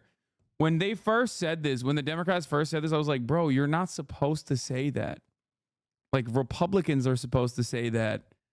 Like, that's such a stupid thing to just, like, say, okay? You just conceded to that framing for no reason. Like, just say you're picking the best person possible, okay? Like, it's not like Kamala Harris doesn't have the background to be a president. She does, okay? Just like Ketanji Brown Jackson had all of the qualities and the makings for a pretty adequate Supreme Court justice, if not one of the better Supreme Court justices, given her background as a public defender, okay? Parker said they wouldn't let him stand. That's crazy. They were like, come on, Parker, you're going to talk about Christianity again. Put on my vice presidency a black female. Right. So his criteria was, kept. Yeah, and that was like Karen Bass and Kamala Harris. Okay. So she was not chosen because of her intellect or her accomplishments or because of any of that. It was because she happened to fit a couple boxes. In fact, Amy Klobuchar, the vetting at the time was that Amy Klobuchar. I think the irony here is that Joe Biden also was a DEI pick from that very same framework, except because DEI, the way that it's utilized by Republicans, is inherently racist. Nobody thinks about it like that. Like, Barack Obama is a black man. He needed an old, somewhat racist white guy to, you know, smooth over the people that were like, I love voting for the Democratic Party, but I'm kind of racist. What do I do? Tim Walz right now is the DEI pick, but nobody ever thinks about it like that because they're white men. And the entire purpose of the way that DEI is utilized by the right is to shit on black people, like non-white people, non-male, non-white men. So nobody thinks about it in the same way. Klobuchar would have been a better VP, and Kamala ended up getting it. So it's just a statement of fact that. Oh, God, his political analysis is so ass, which is like shocking, I guess. I mean, I guess it's not that shocking. He said Amy Klobuchar would have been a better VP? No. Why would Amy Klobuchar be a better VP? She is there not because of her brilliance or accomplishments, but because of her ethnicity. So Kamala Harris, first and foremost, there are a lot of criticisms that you can give to her on why she wouldn't be an effective president. It shouldn't be because she's a woman or because she's black. And it seems to be that you're saying that. No, I just want people to understand and agree she didn't earn this. She absolutely did. She has a career where she's been not only a DA. DEI stands for one of the biggest. Didn't earn it, just so we're clear. But like it stands for diversity, equity, inclusion. I like the meme though. I know what it is. But do you at least admit and acknowledge that when Joe Biden was searching for a VP, he cared more about skin color and a female than the smartest, best? In your opinion, what is Charlie Kirk actually good/correct at? Literally nothing. You will never. I hate this question. I know you might have asked it in like with genuine curiosity. But they're like, this person is paid to be wrong, okay? They are paid to be an asshole. And the more asshole-ish they are, the more they get paid.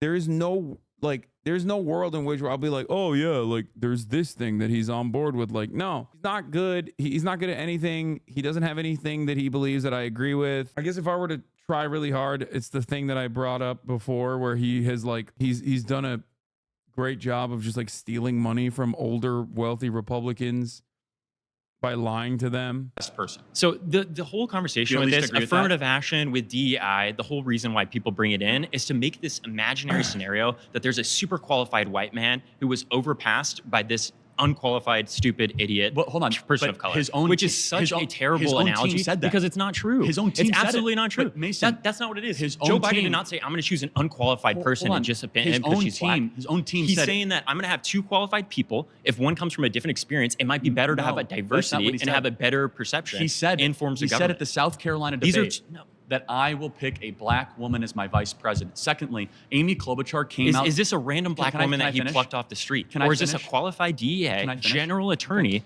who's had a decorated career leading government positions? But you keep rambling about things that just aren't relevant to what we're saying. This is the worst aspect of this conversation because you end up defending Kamala Harris, which is kind of gross. Like, regardless of what the principles you're defending her on, I just always feel kind of gross defending the Democrats in this situation.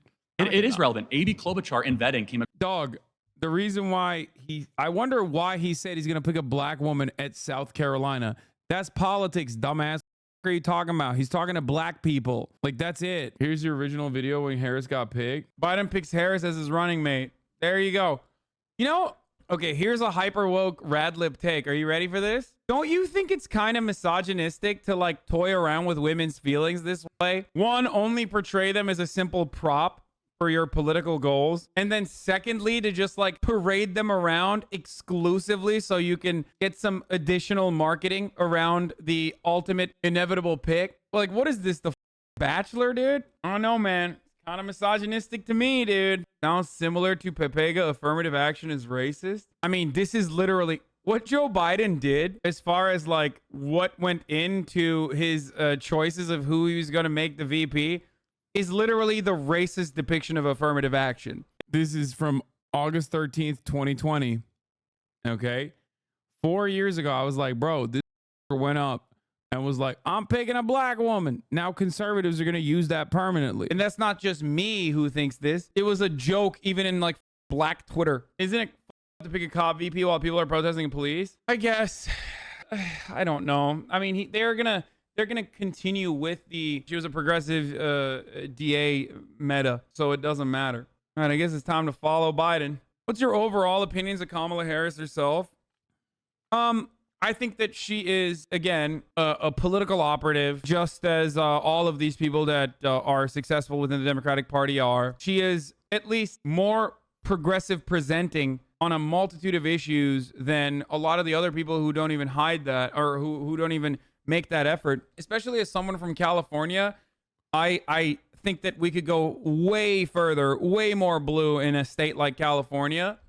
But she's certainly more progressive than Dianne Feinstein and Nancy Pelosi, so at least there's that.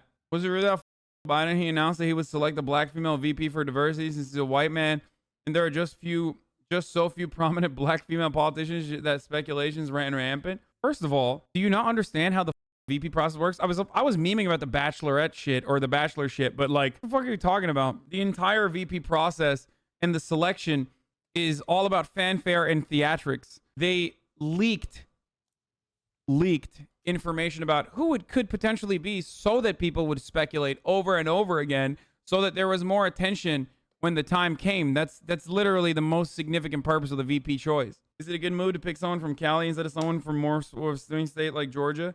Yeah, that's the other thing I was going to say. I don't think VPs sway one way or the other. There are obviously notable exceptions to that rule, but it literally doesn't matter. All the that I said about Kamala Harris still remains true. Kamala Harris white or minority / black? Asking as a northern Norwegian. No, she's Asian and black, right? Like, isn't she Indian and black? I mean, I don't really give a shit what she is. It's always good when Democrats like it doesn't matter either way. Okay, I just want to once again point out that this does not matter. Okay. It does not matter. I need to stress this over and over again. It does not matter. But now that I've said that it does not matter, I would like to show you exactly how hilarious it is that the Democratic Party first locked themselves into a weird situation where they were like, it's going to be a black woman. Okay. So that was like bingo number one. Why would you say that? Two, and for reasons that I've mentioned before, by the way, number one is silly because it's like, then you're devaluing everything they bring to the platform and you're saying you're only choosing them because they're a black woman, which literally plays into every affirmative action stereotype that Republicans point to all the time by just doing that. Obviously, your race or your background is only as important as it contributes to your worldview and the policies that you advocate for. Never forget that. Otherwise, Candace Owens is woke by definition because she's a black woman too. Two, they chose a cop. Career prosecutors are always going to have a litany of horrible things that they've done in terms of criminal justice, no matter how hard they try to portray themselves as progressive. But at a time when we have racial injustice at the forefront of the political conversation, I absolutely adore the fact that the Democratic Party decided to go with a segregationist who routinely lied about being arrested during the civil rights protests that he never actually got arrested in, a segregationist who worked with segregationists, rather. I'm using embellished, hyperbolic language. Obviously, Joe Biden wasn't openly a segregationist. He only advocated for busing being bad because it was forced busing. It would not be regarded well by the whites or the blacks in the racial jungle he said America was going to become. But we went with a segregationist and a cop at a time when people are talking about criminal justice, policing, and the racial injustices that black people are subjected to.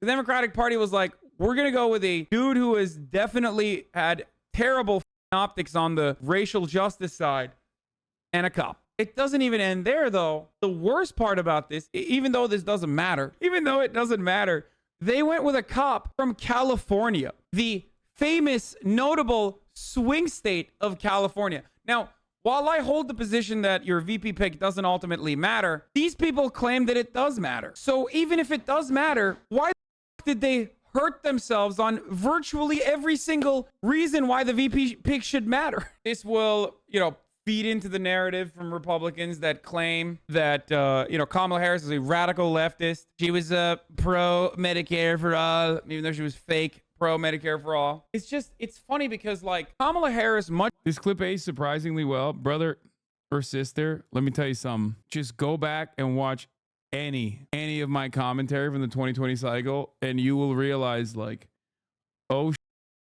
every single clip aged surprisingly well. At a certain point, it turns into, maybe it's unsurprising that his clips are aging well. When did you get the DR tan? Yeah, I got hit with a Dominican ray in the process. Over the course of the 4 years that this video was shot, I got hit with a Dominican ray. I'm Dominican now. But yeah, I said all this back then. Much like Pete Buttigieg was regarded by the media as someone you had to pay attention to. Someone that you should want to vote for. Kind of like Elizabeth Warren as well. They were super heavy. They went hard on Kamala Harris. And the irony there was the fact that Kamala Harris was kind of unpopular, even in her own home state. I don't even understand why they do this. But hey, what do I know? This duo is still years ahead of Donald Trump. Don't be ridiculous. And secondly, she's not the worst. I think Pete Buttigieg would have been worse.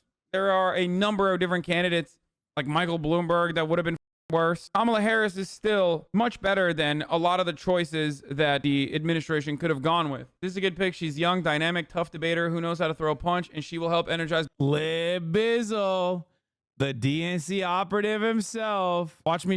Voters that are younger. If you look at Biden's last event, come on, Lib Bizzle. What the talking about? Energize black voters that are younger? Get the fuck out of here. Kamala Harris's appeal for the black vote was inconsequential in comparison to someone like Bernie Sanders. Bernie Sanders had an infinitely larger appeal within the younger. Something's never changed, baby. Something's never change. Okay, he was still there since it was pre-RP. Yeah, to be fair, again, he has the pay stubs and you don't. So if you find yourself unconditionally defending the worst instincts of the Democratic Party, you should remember at least he gets paid to do so. You don't. Okay, you're doing it for free, dog. You're doing it for free, dude. Is upstairs on the hallway. Did you meet him at the DNC? I did. Black constituents than Kamala Harris did. I don't hate this decision. I think there are infinitely worse people that they could have chosen, and I'm glad that they chose.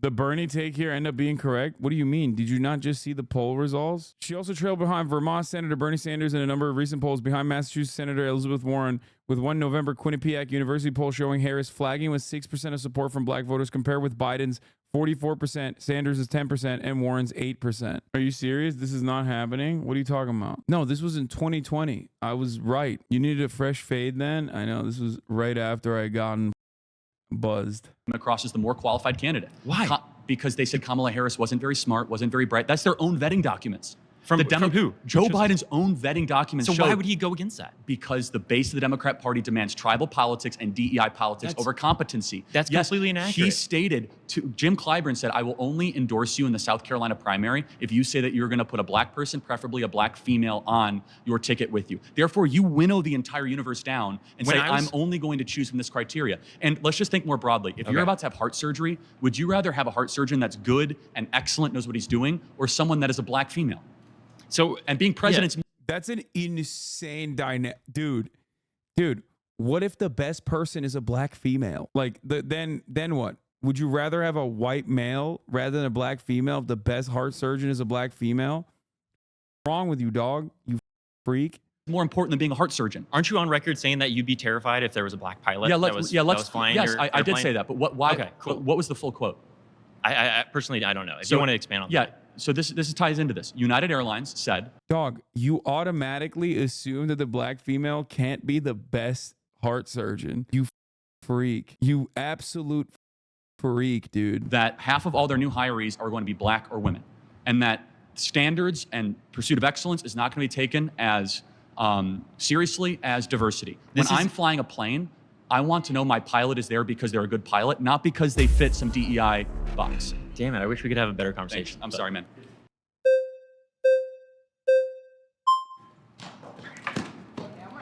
Fast, man.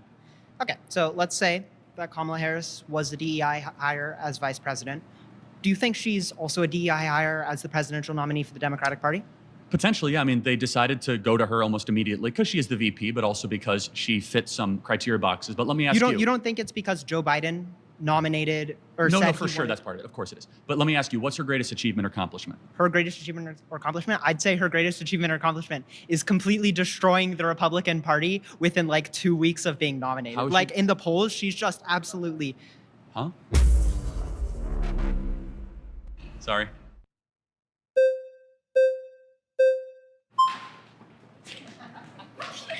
How are you? Nice to see you. What's your name? Amanda. Amanda. So you believe because Kamala is black and a woman, she was chosen for It's not vice my own president? belief. Her own team, Joe Biden said that. He said, Joe Biden said that? Yeah, he said, I'm first, because beforehand he said, I'm He going to did. choose a black female for vice president. He didn't say, I'm going to choose the. I think the funniest part about this process is that Joe Biden is racist. Like, he's an old racist piece. So yeah, of course, being an old racist asshole, he literally was like, yeah, I'm picking a black woman. Ah, whatever. Leave me alone. Is that what you blacks want? I'll give it to you. Watch me. The entire point here is Kamala Harris qualified as a vice president? And considering that, again, she was a senator from, a pretty sizable state, California, and before that, the attorney general of that same state, and before that, a DA. Yeah, I think it's, she has the qualifications. Do I agree with the qualifications? Well, that's a different story, right? It is extra funny that we're talking about ultimately a popularity race, and your selected candidate is a billionaire Nepo baby born with a goddamn silver spoon who is so much that he literally bankrupted a casino, dog.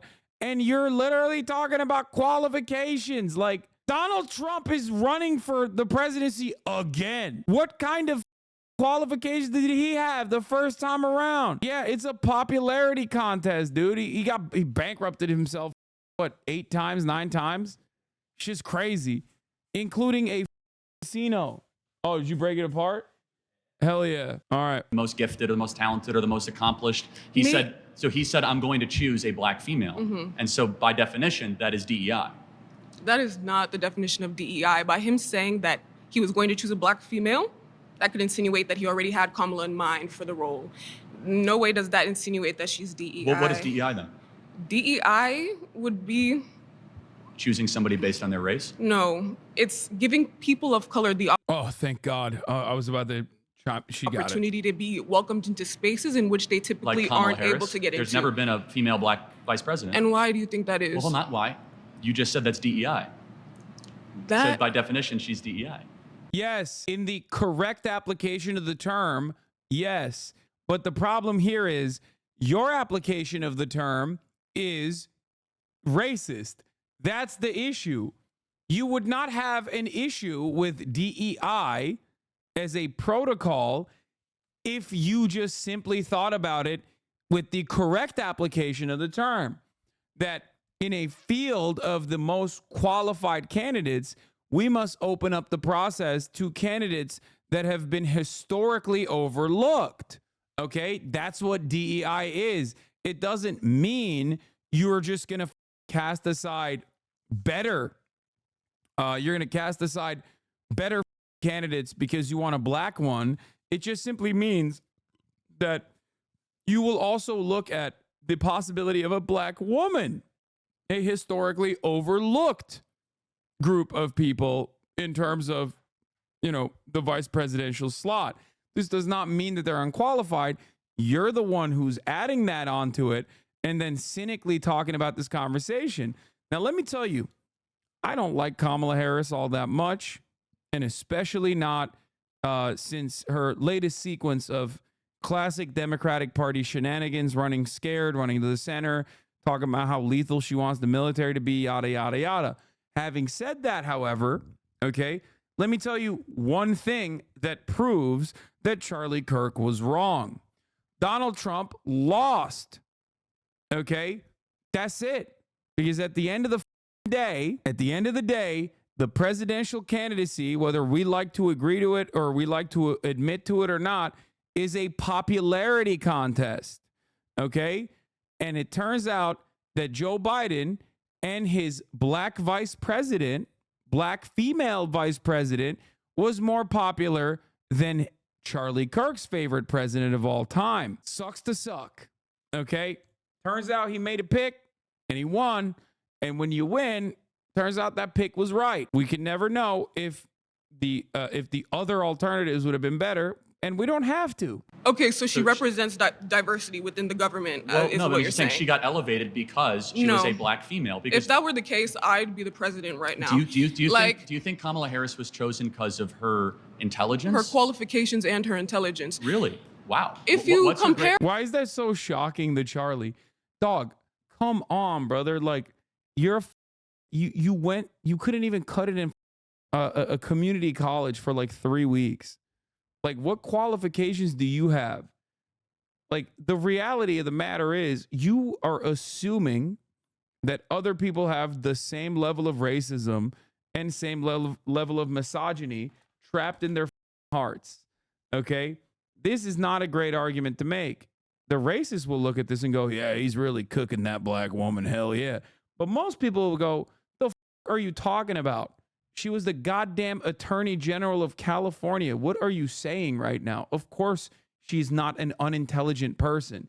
Like, I might disagree with her, right? I might disagree with her policies. I might disagree with the way she's campaigning. But I'm not going to sit here and be like, she's unintelligent. Okay? Yeah. And this is a good point as well. Flipping's a pancake. George W. Bush was president, so obviously intelligence is not exactly a requirement either. So, you know, intelligence is also beside the point. What's her greatest accomplishment? Kamala, What's her greatest accomplishment? probably being prosecutor within the Northern Californian really? area. You mean letting out violent criminals and turning San Francisco one of the most murderous, dangerous, arson-filled, homeless... That's so weird because, like, none of those policies were implemented when Kamala Harris was the DA nor the Attorney General.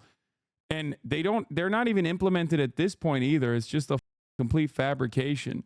You just made that shit up, you know? You just made that shit up. You made that, dog. That's it. Like, the idea that, like, we're letting out criminals in California, like, that's not real, okay? How would he answer, when would a black candidate not be considered DEI? Oh, that's a good one. That is a good one, actually. Filled slums in the country. Wow. That's her greatest accomplishment. See, I actually went to UC Berkeley, so I lived there. I don't know if you did. I went around the area. Berkeley is a slum. Berkeley is a slum. Have you stepped into Berkeley? Yes, I have. You think Oakland and Berkeley? Have you lived in Berkeley? I've lived in Oakland as well. Do you think, you're basing your You think the Bay Area is like a good area in this country? I'm from Vegas, so I'm not from the Bay. Born and raised in Vegas and went to UC Berkeley. Just graduated this year. What you're saying, literally in no way, shape, or form makes sense. So you think her... Dude, that's crazy. He said Oakland is a slum. Berkeley is... He said the Bay Area is a slum. What the f talking about? Overseeing San Francisco becoming the laughingstock of the country. San Francisco is not the laughingstock of the country. If anything, that's Florida. No offense. But well, hold on. If that's the case, why are millions of people moving? True. Speak on it. True. God damn.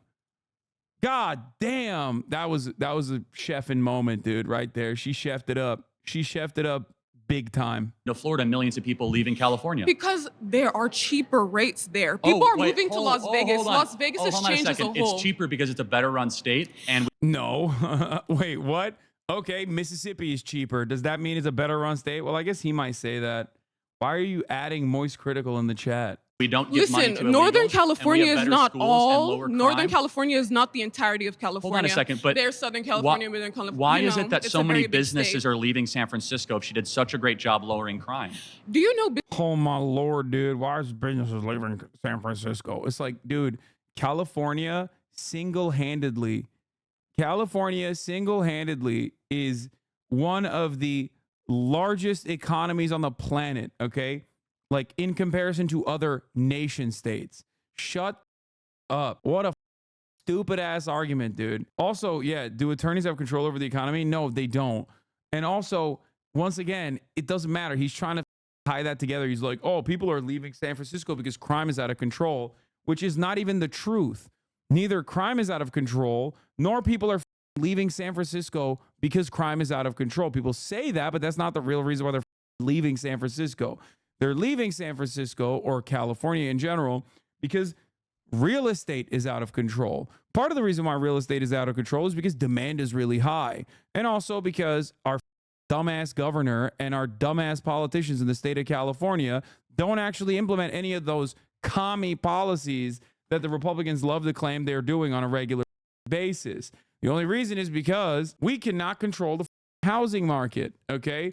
We can't. California is the 5th largest economy in the world for the 7th consecutive year. It contributes most of the GDP. Exactly. San Francisco is totally gentrified, isn't it? People are leaving because the tech jobs are dry. Yeah. Businesses go where things are cheapest to operate. Why are they cheaper? Because they're better run states. Do you realize that California is one of the most popular? Yo, just ask him about Mississippi. I mean, he'll say it's the best run state, and then you can just hit him with some facts and be like, 50th in education. Do you think that's the best run state? What are we talking about here? Okay. It's just stupid. Bro, chill.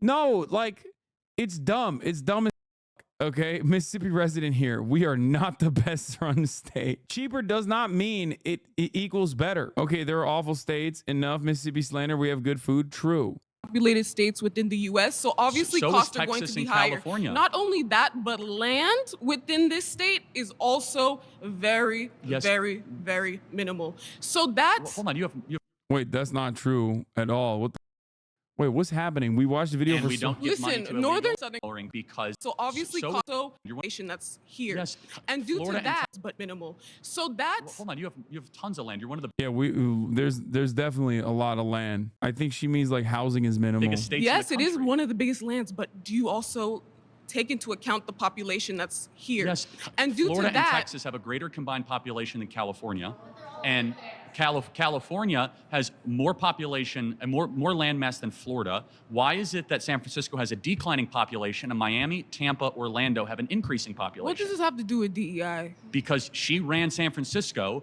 poorly, and she was chosen as a VP because she was a black She woman. didn't run San Francisco She was poorly. the DA of San Francisco. So and then she's prosecuted. And then she became the AG of California, where crime went up, homelessness went up, arson went up, kidnapping went She's up, not the murder went up. police. Hold Isn't on. that the job of the Hold on a police second. to get the criminals and for her? The attorney general of the state is the top cop of the state. Yes. And what did she do to lower crime in California?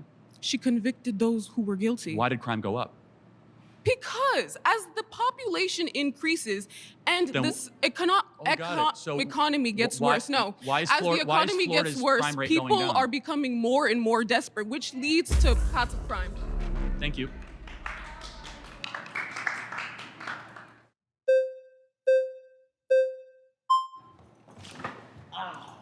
Mine will be quick. Mine will be really quick. Go ahead. Okay, so real quick, you're saying that the only reason she was elected is because she's black?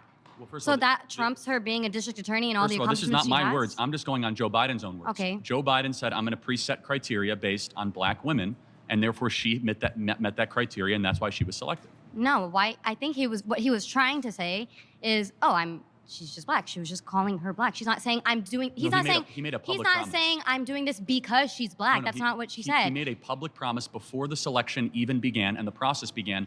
I will put a black woman on the ticket. So you're saying her being district attorney doesn't matter. That's not why. No, I but think she yet, did- no, but I'm yet saying she Trump did an awful being job. a failed business. Yeah, I hate this because like low key, Joe Biden did say that. And also he did actually, and that's why I watched the video.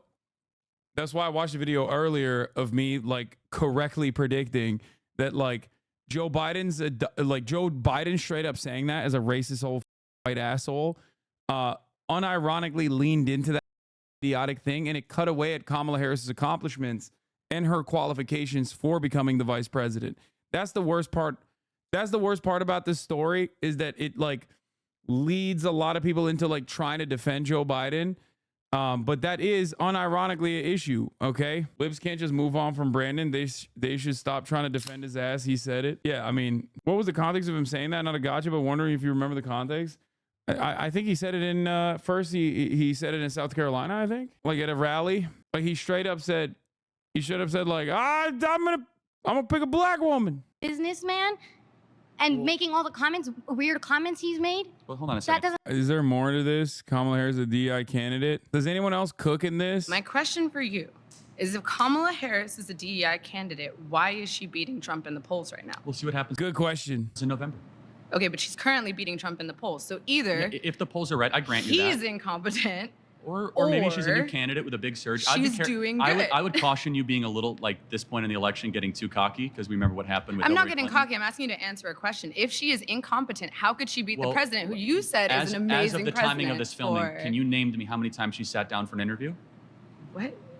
She refuses to talk to the press, refuses to take questions. She's done not one sit-down interview in nearly 25 days at the filming of this interview, mind you. I which think I don't know that when is this will be a posted. very weird Parker made point an to argument make. I've Why never would heard I before count he how many could. times Kamala Harris because has it's had zero, an interview? because she refuses to take questions from the press and media. Like, shouldn't you do that if you're the sitting vice president? She's.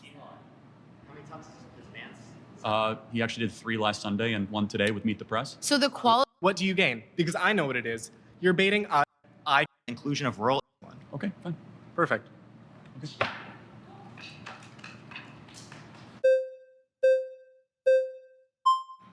I think it's going to take the entire time. You're welcome. 30 on, 30 off. How do you feel about the Senate? As Electoral far as college? her tie-breaking vote of the Senate? No. I'm just saying like Senate. Like the Senate is technically DEI in a certain sense for like small states. Like Wyoming gets people in Wyoming get a like greater Rhode vote than Island me in and Hawaii. California. Yeah, that's a good. I like that. That's funny. See, I do this so much that it's not often where I hear like a unique association, a unique word association, and that's funny. I like it. That's a good line. Like Rhode Island and Hawaii. I'm giving you an example. California, I get less of a vote than someone who exists in Wyoming. So we're giving people in Wyoming more say than they necessarily should, given that they're one individual. So why do you believe in DEI as it relates to how our government is set up, but you don't believe in DEI in terms of allowing for people who are black or who are women to be in positions of power that they have not been allowed in, historically speaking? So is the Electoral College and the Senate based on race? It's predicated off of diversity, equity. Bro, that's a self-report. Did you notice that? Did you notice how he immediately went, oh, it's race? Who said DEI is just about race, big dog? Diversity, equity, and inclusion means it can, if, small states are underrepresented, they get brought to the table, to the forefront of the subject matter, to the conversation. Ain't nobody said DEI is about race.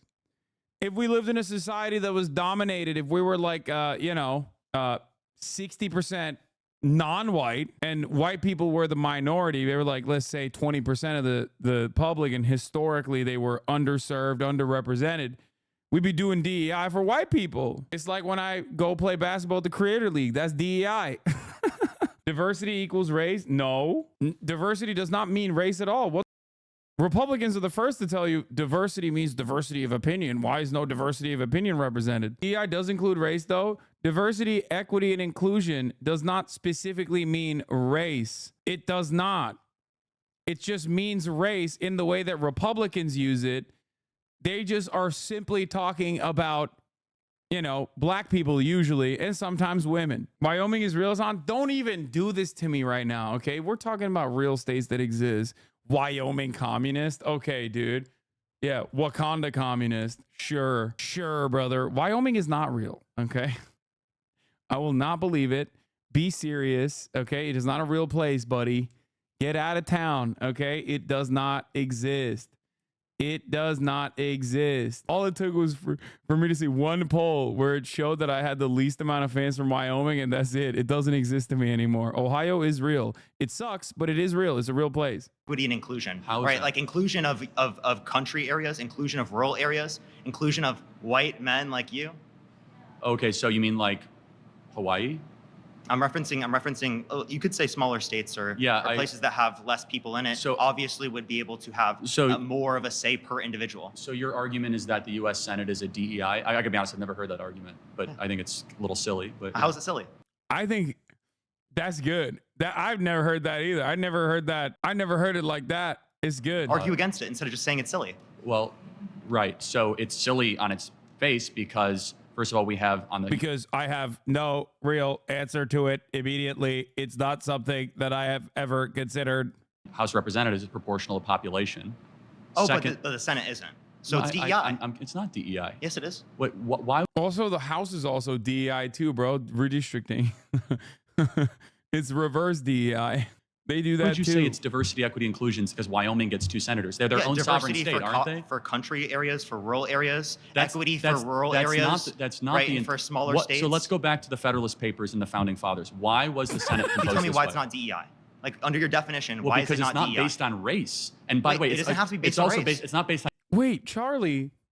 I didn't realize DEI was just about race. And by race, he means just black people usually, like non-whites.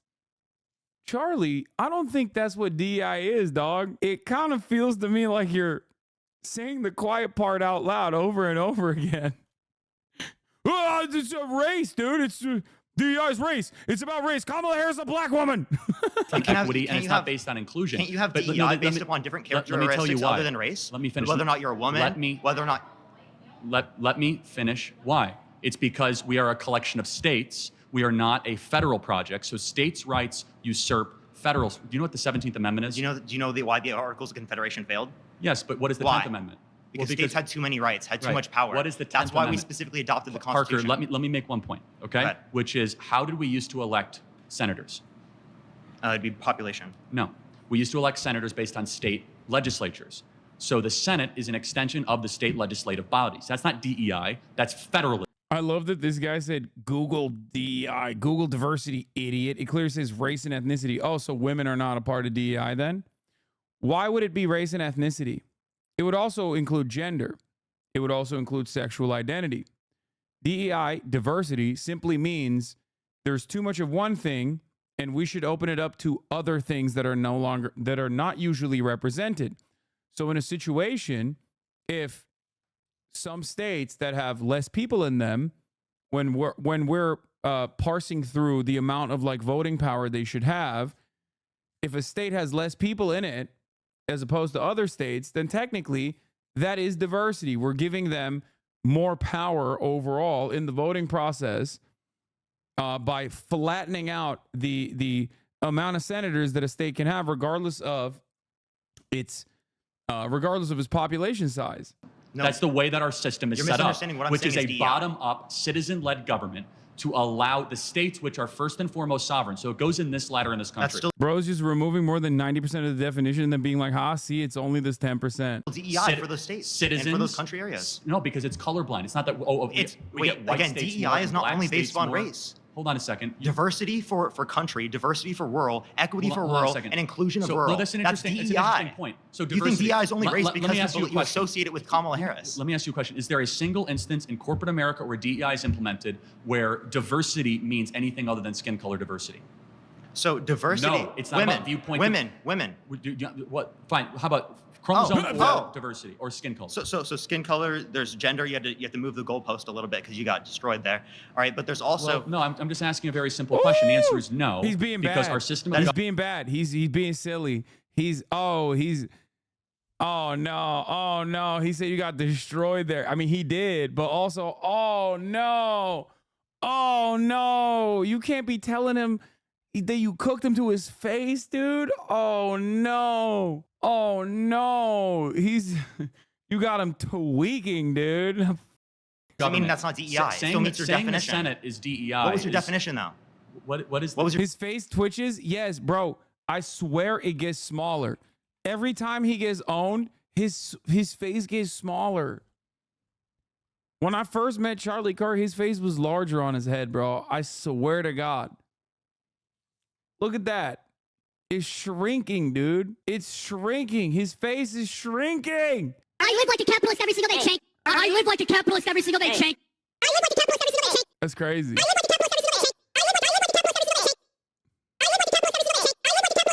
I live like a capitalist every single day, Shank. I love that. That was from my debate with him. What was your definition? Diversity, equity, inclusion. Diversity doesn't only apply to race. You're just saying other people defined diversity, equity, inclusion to be based on race. You didn't, though. Let me finish. Because you're saying you didn't earn it. You know who did earn it? South Dakota and North Dakota when they charted themselves into states. Wyoming didn't earn it because they have less of a population. Into a state. Hold on. Yeah. Wyoming didn't earn it because it's not a real state. It doesn't exist.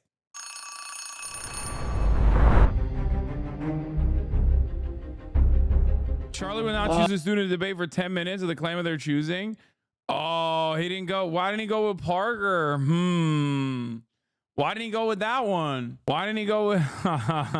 Oh, no. He didn't pick him, dude? Damn. That's crazy. He went with the person he supposedly brought with him. Wyoming's a Chinese province. Prove me wrong. Dog, if Wyoming was a Chinese province, it would be real, okay? It's not, and therefore it's not a real place. But you know what is real? The top of the hour ad break, okay, is real for you. Unless you want it to not be real, in which case you have to subscribe for $6 or for free with a Twitch Prime by connecting your Amazon Prime account to your Twitch account. Here's a 3-minute ad break now. Australia is the real Chinese province. All right, I'm done. I'm done with this. I can't do this any longer. We've held off for far too long. Uncle Lion 13, thank you for the 10 gifted subs.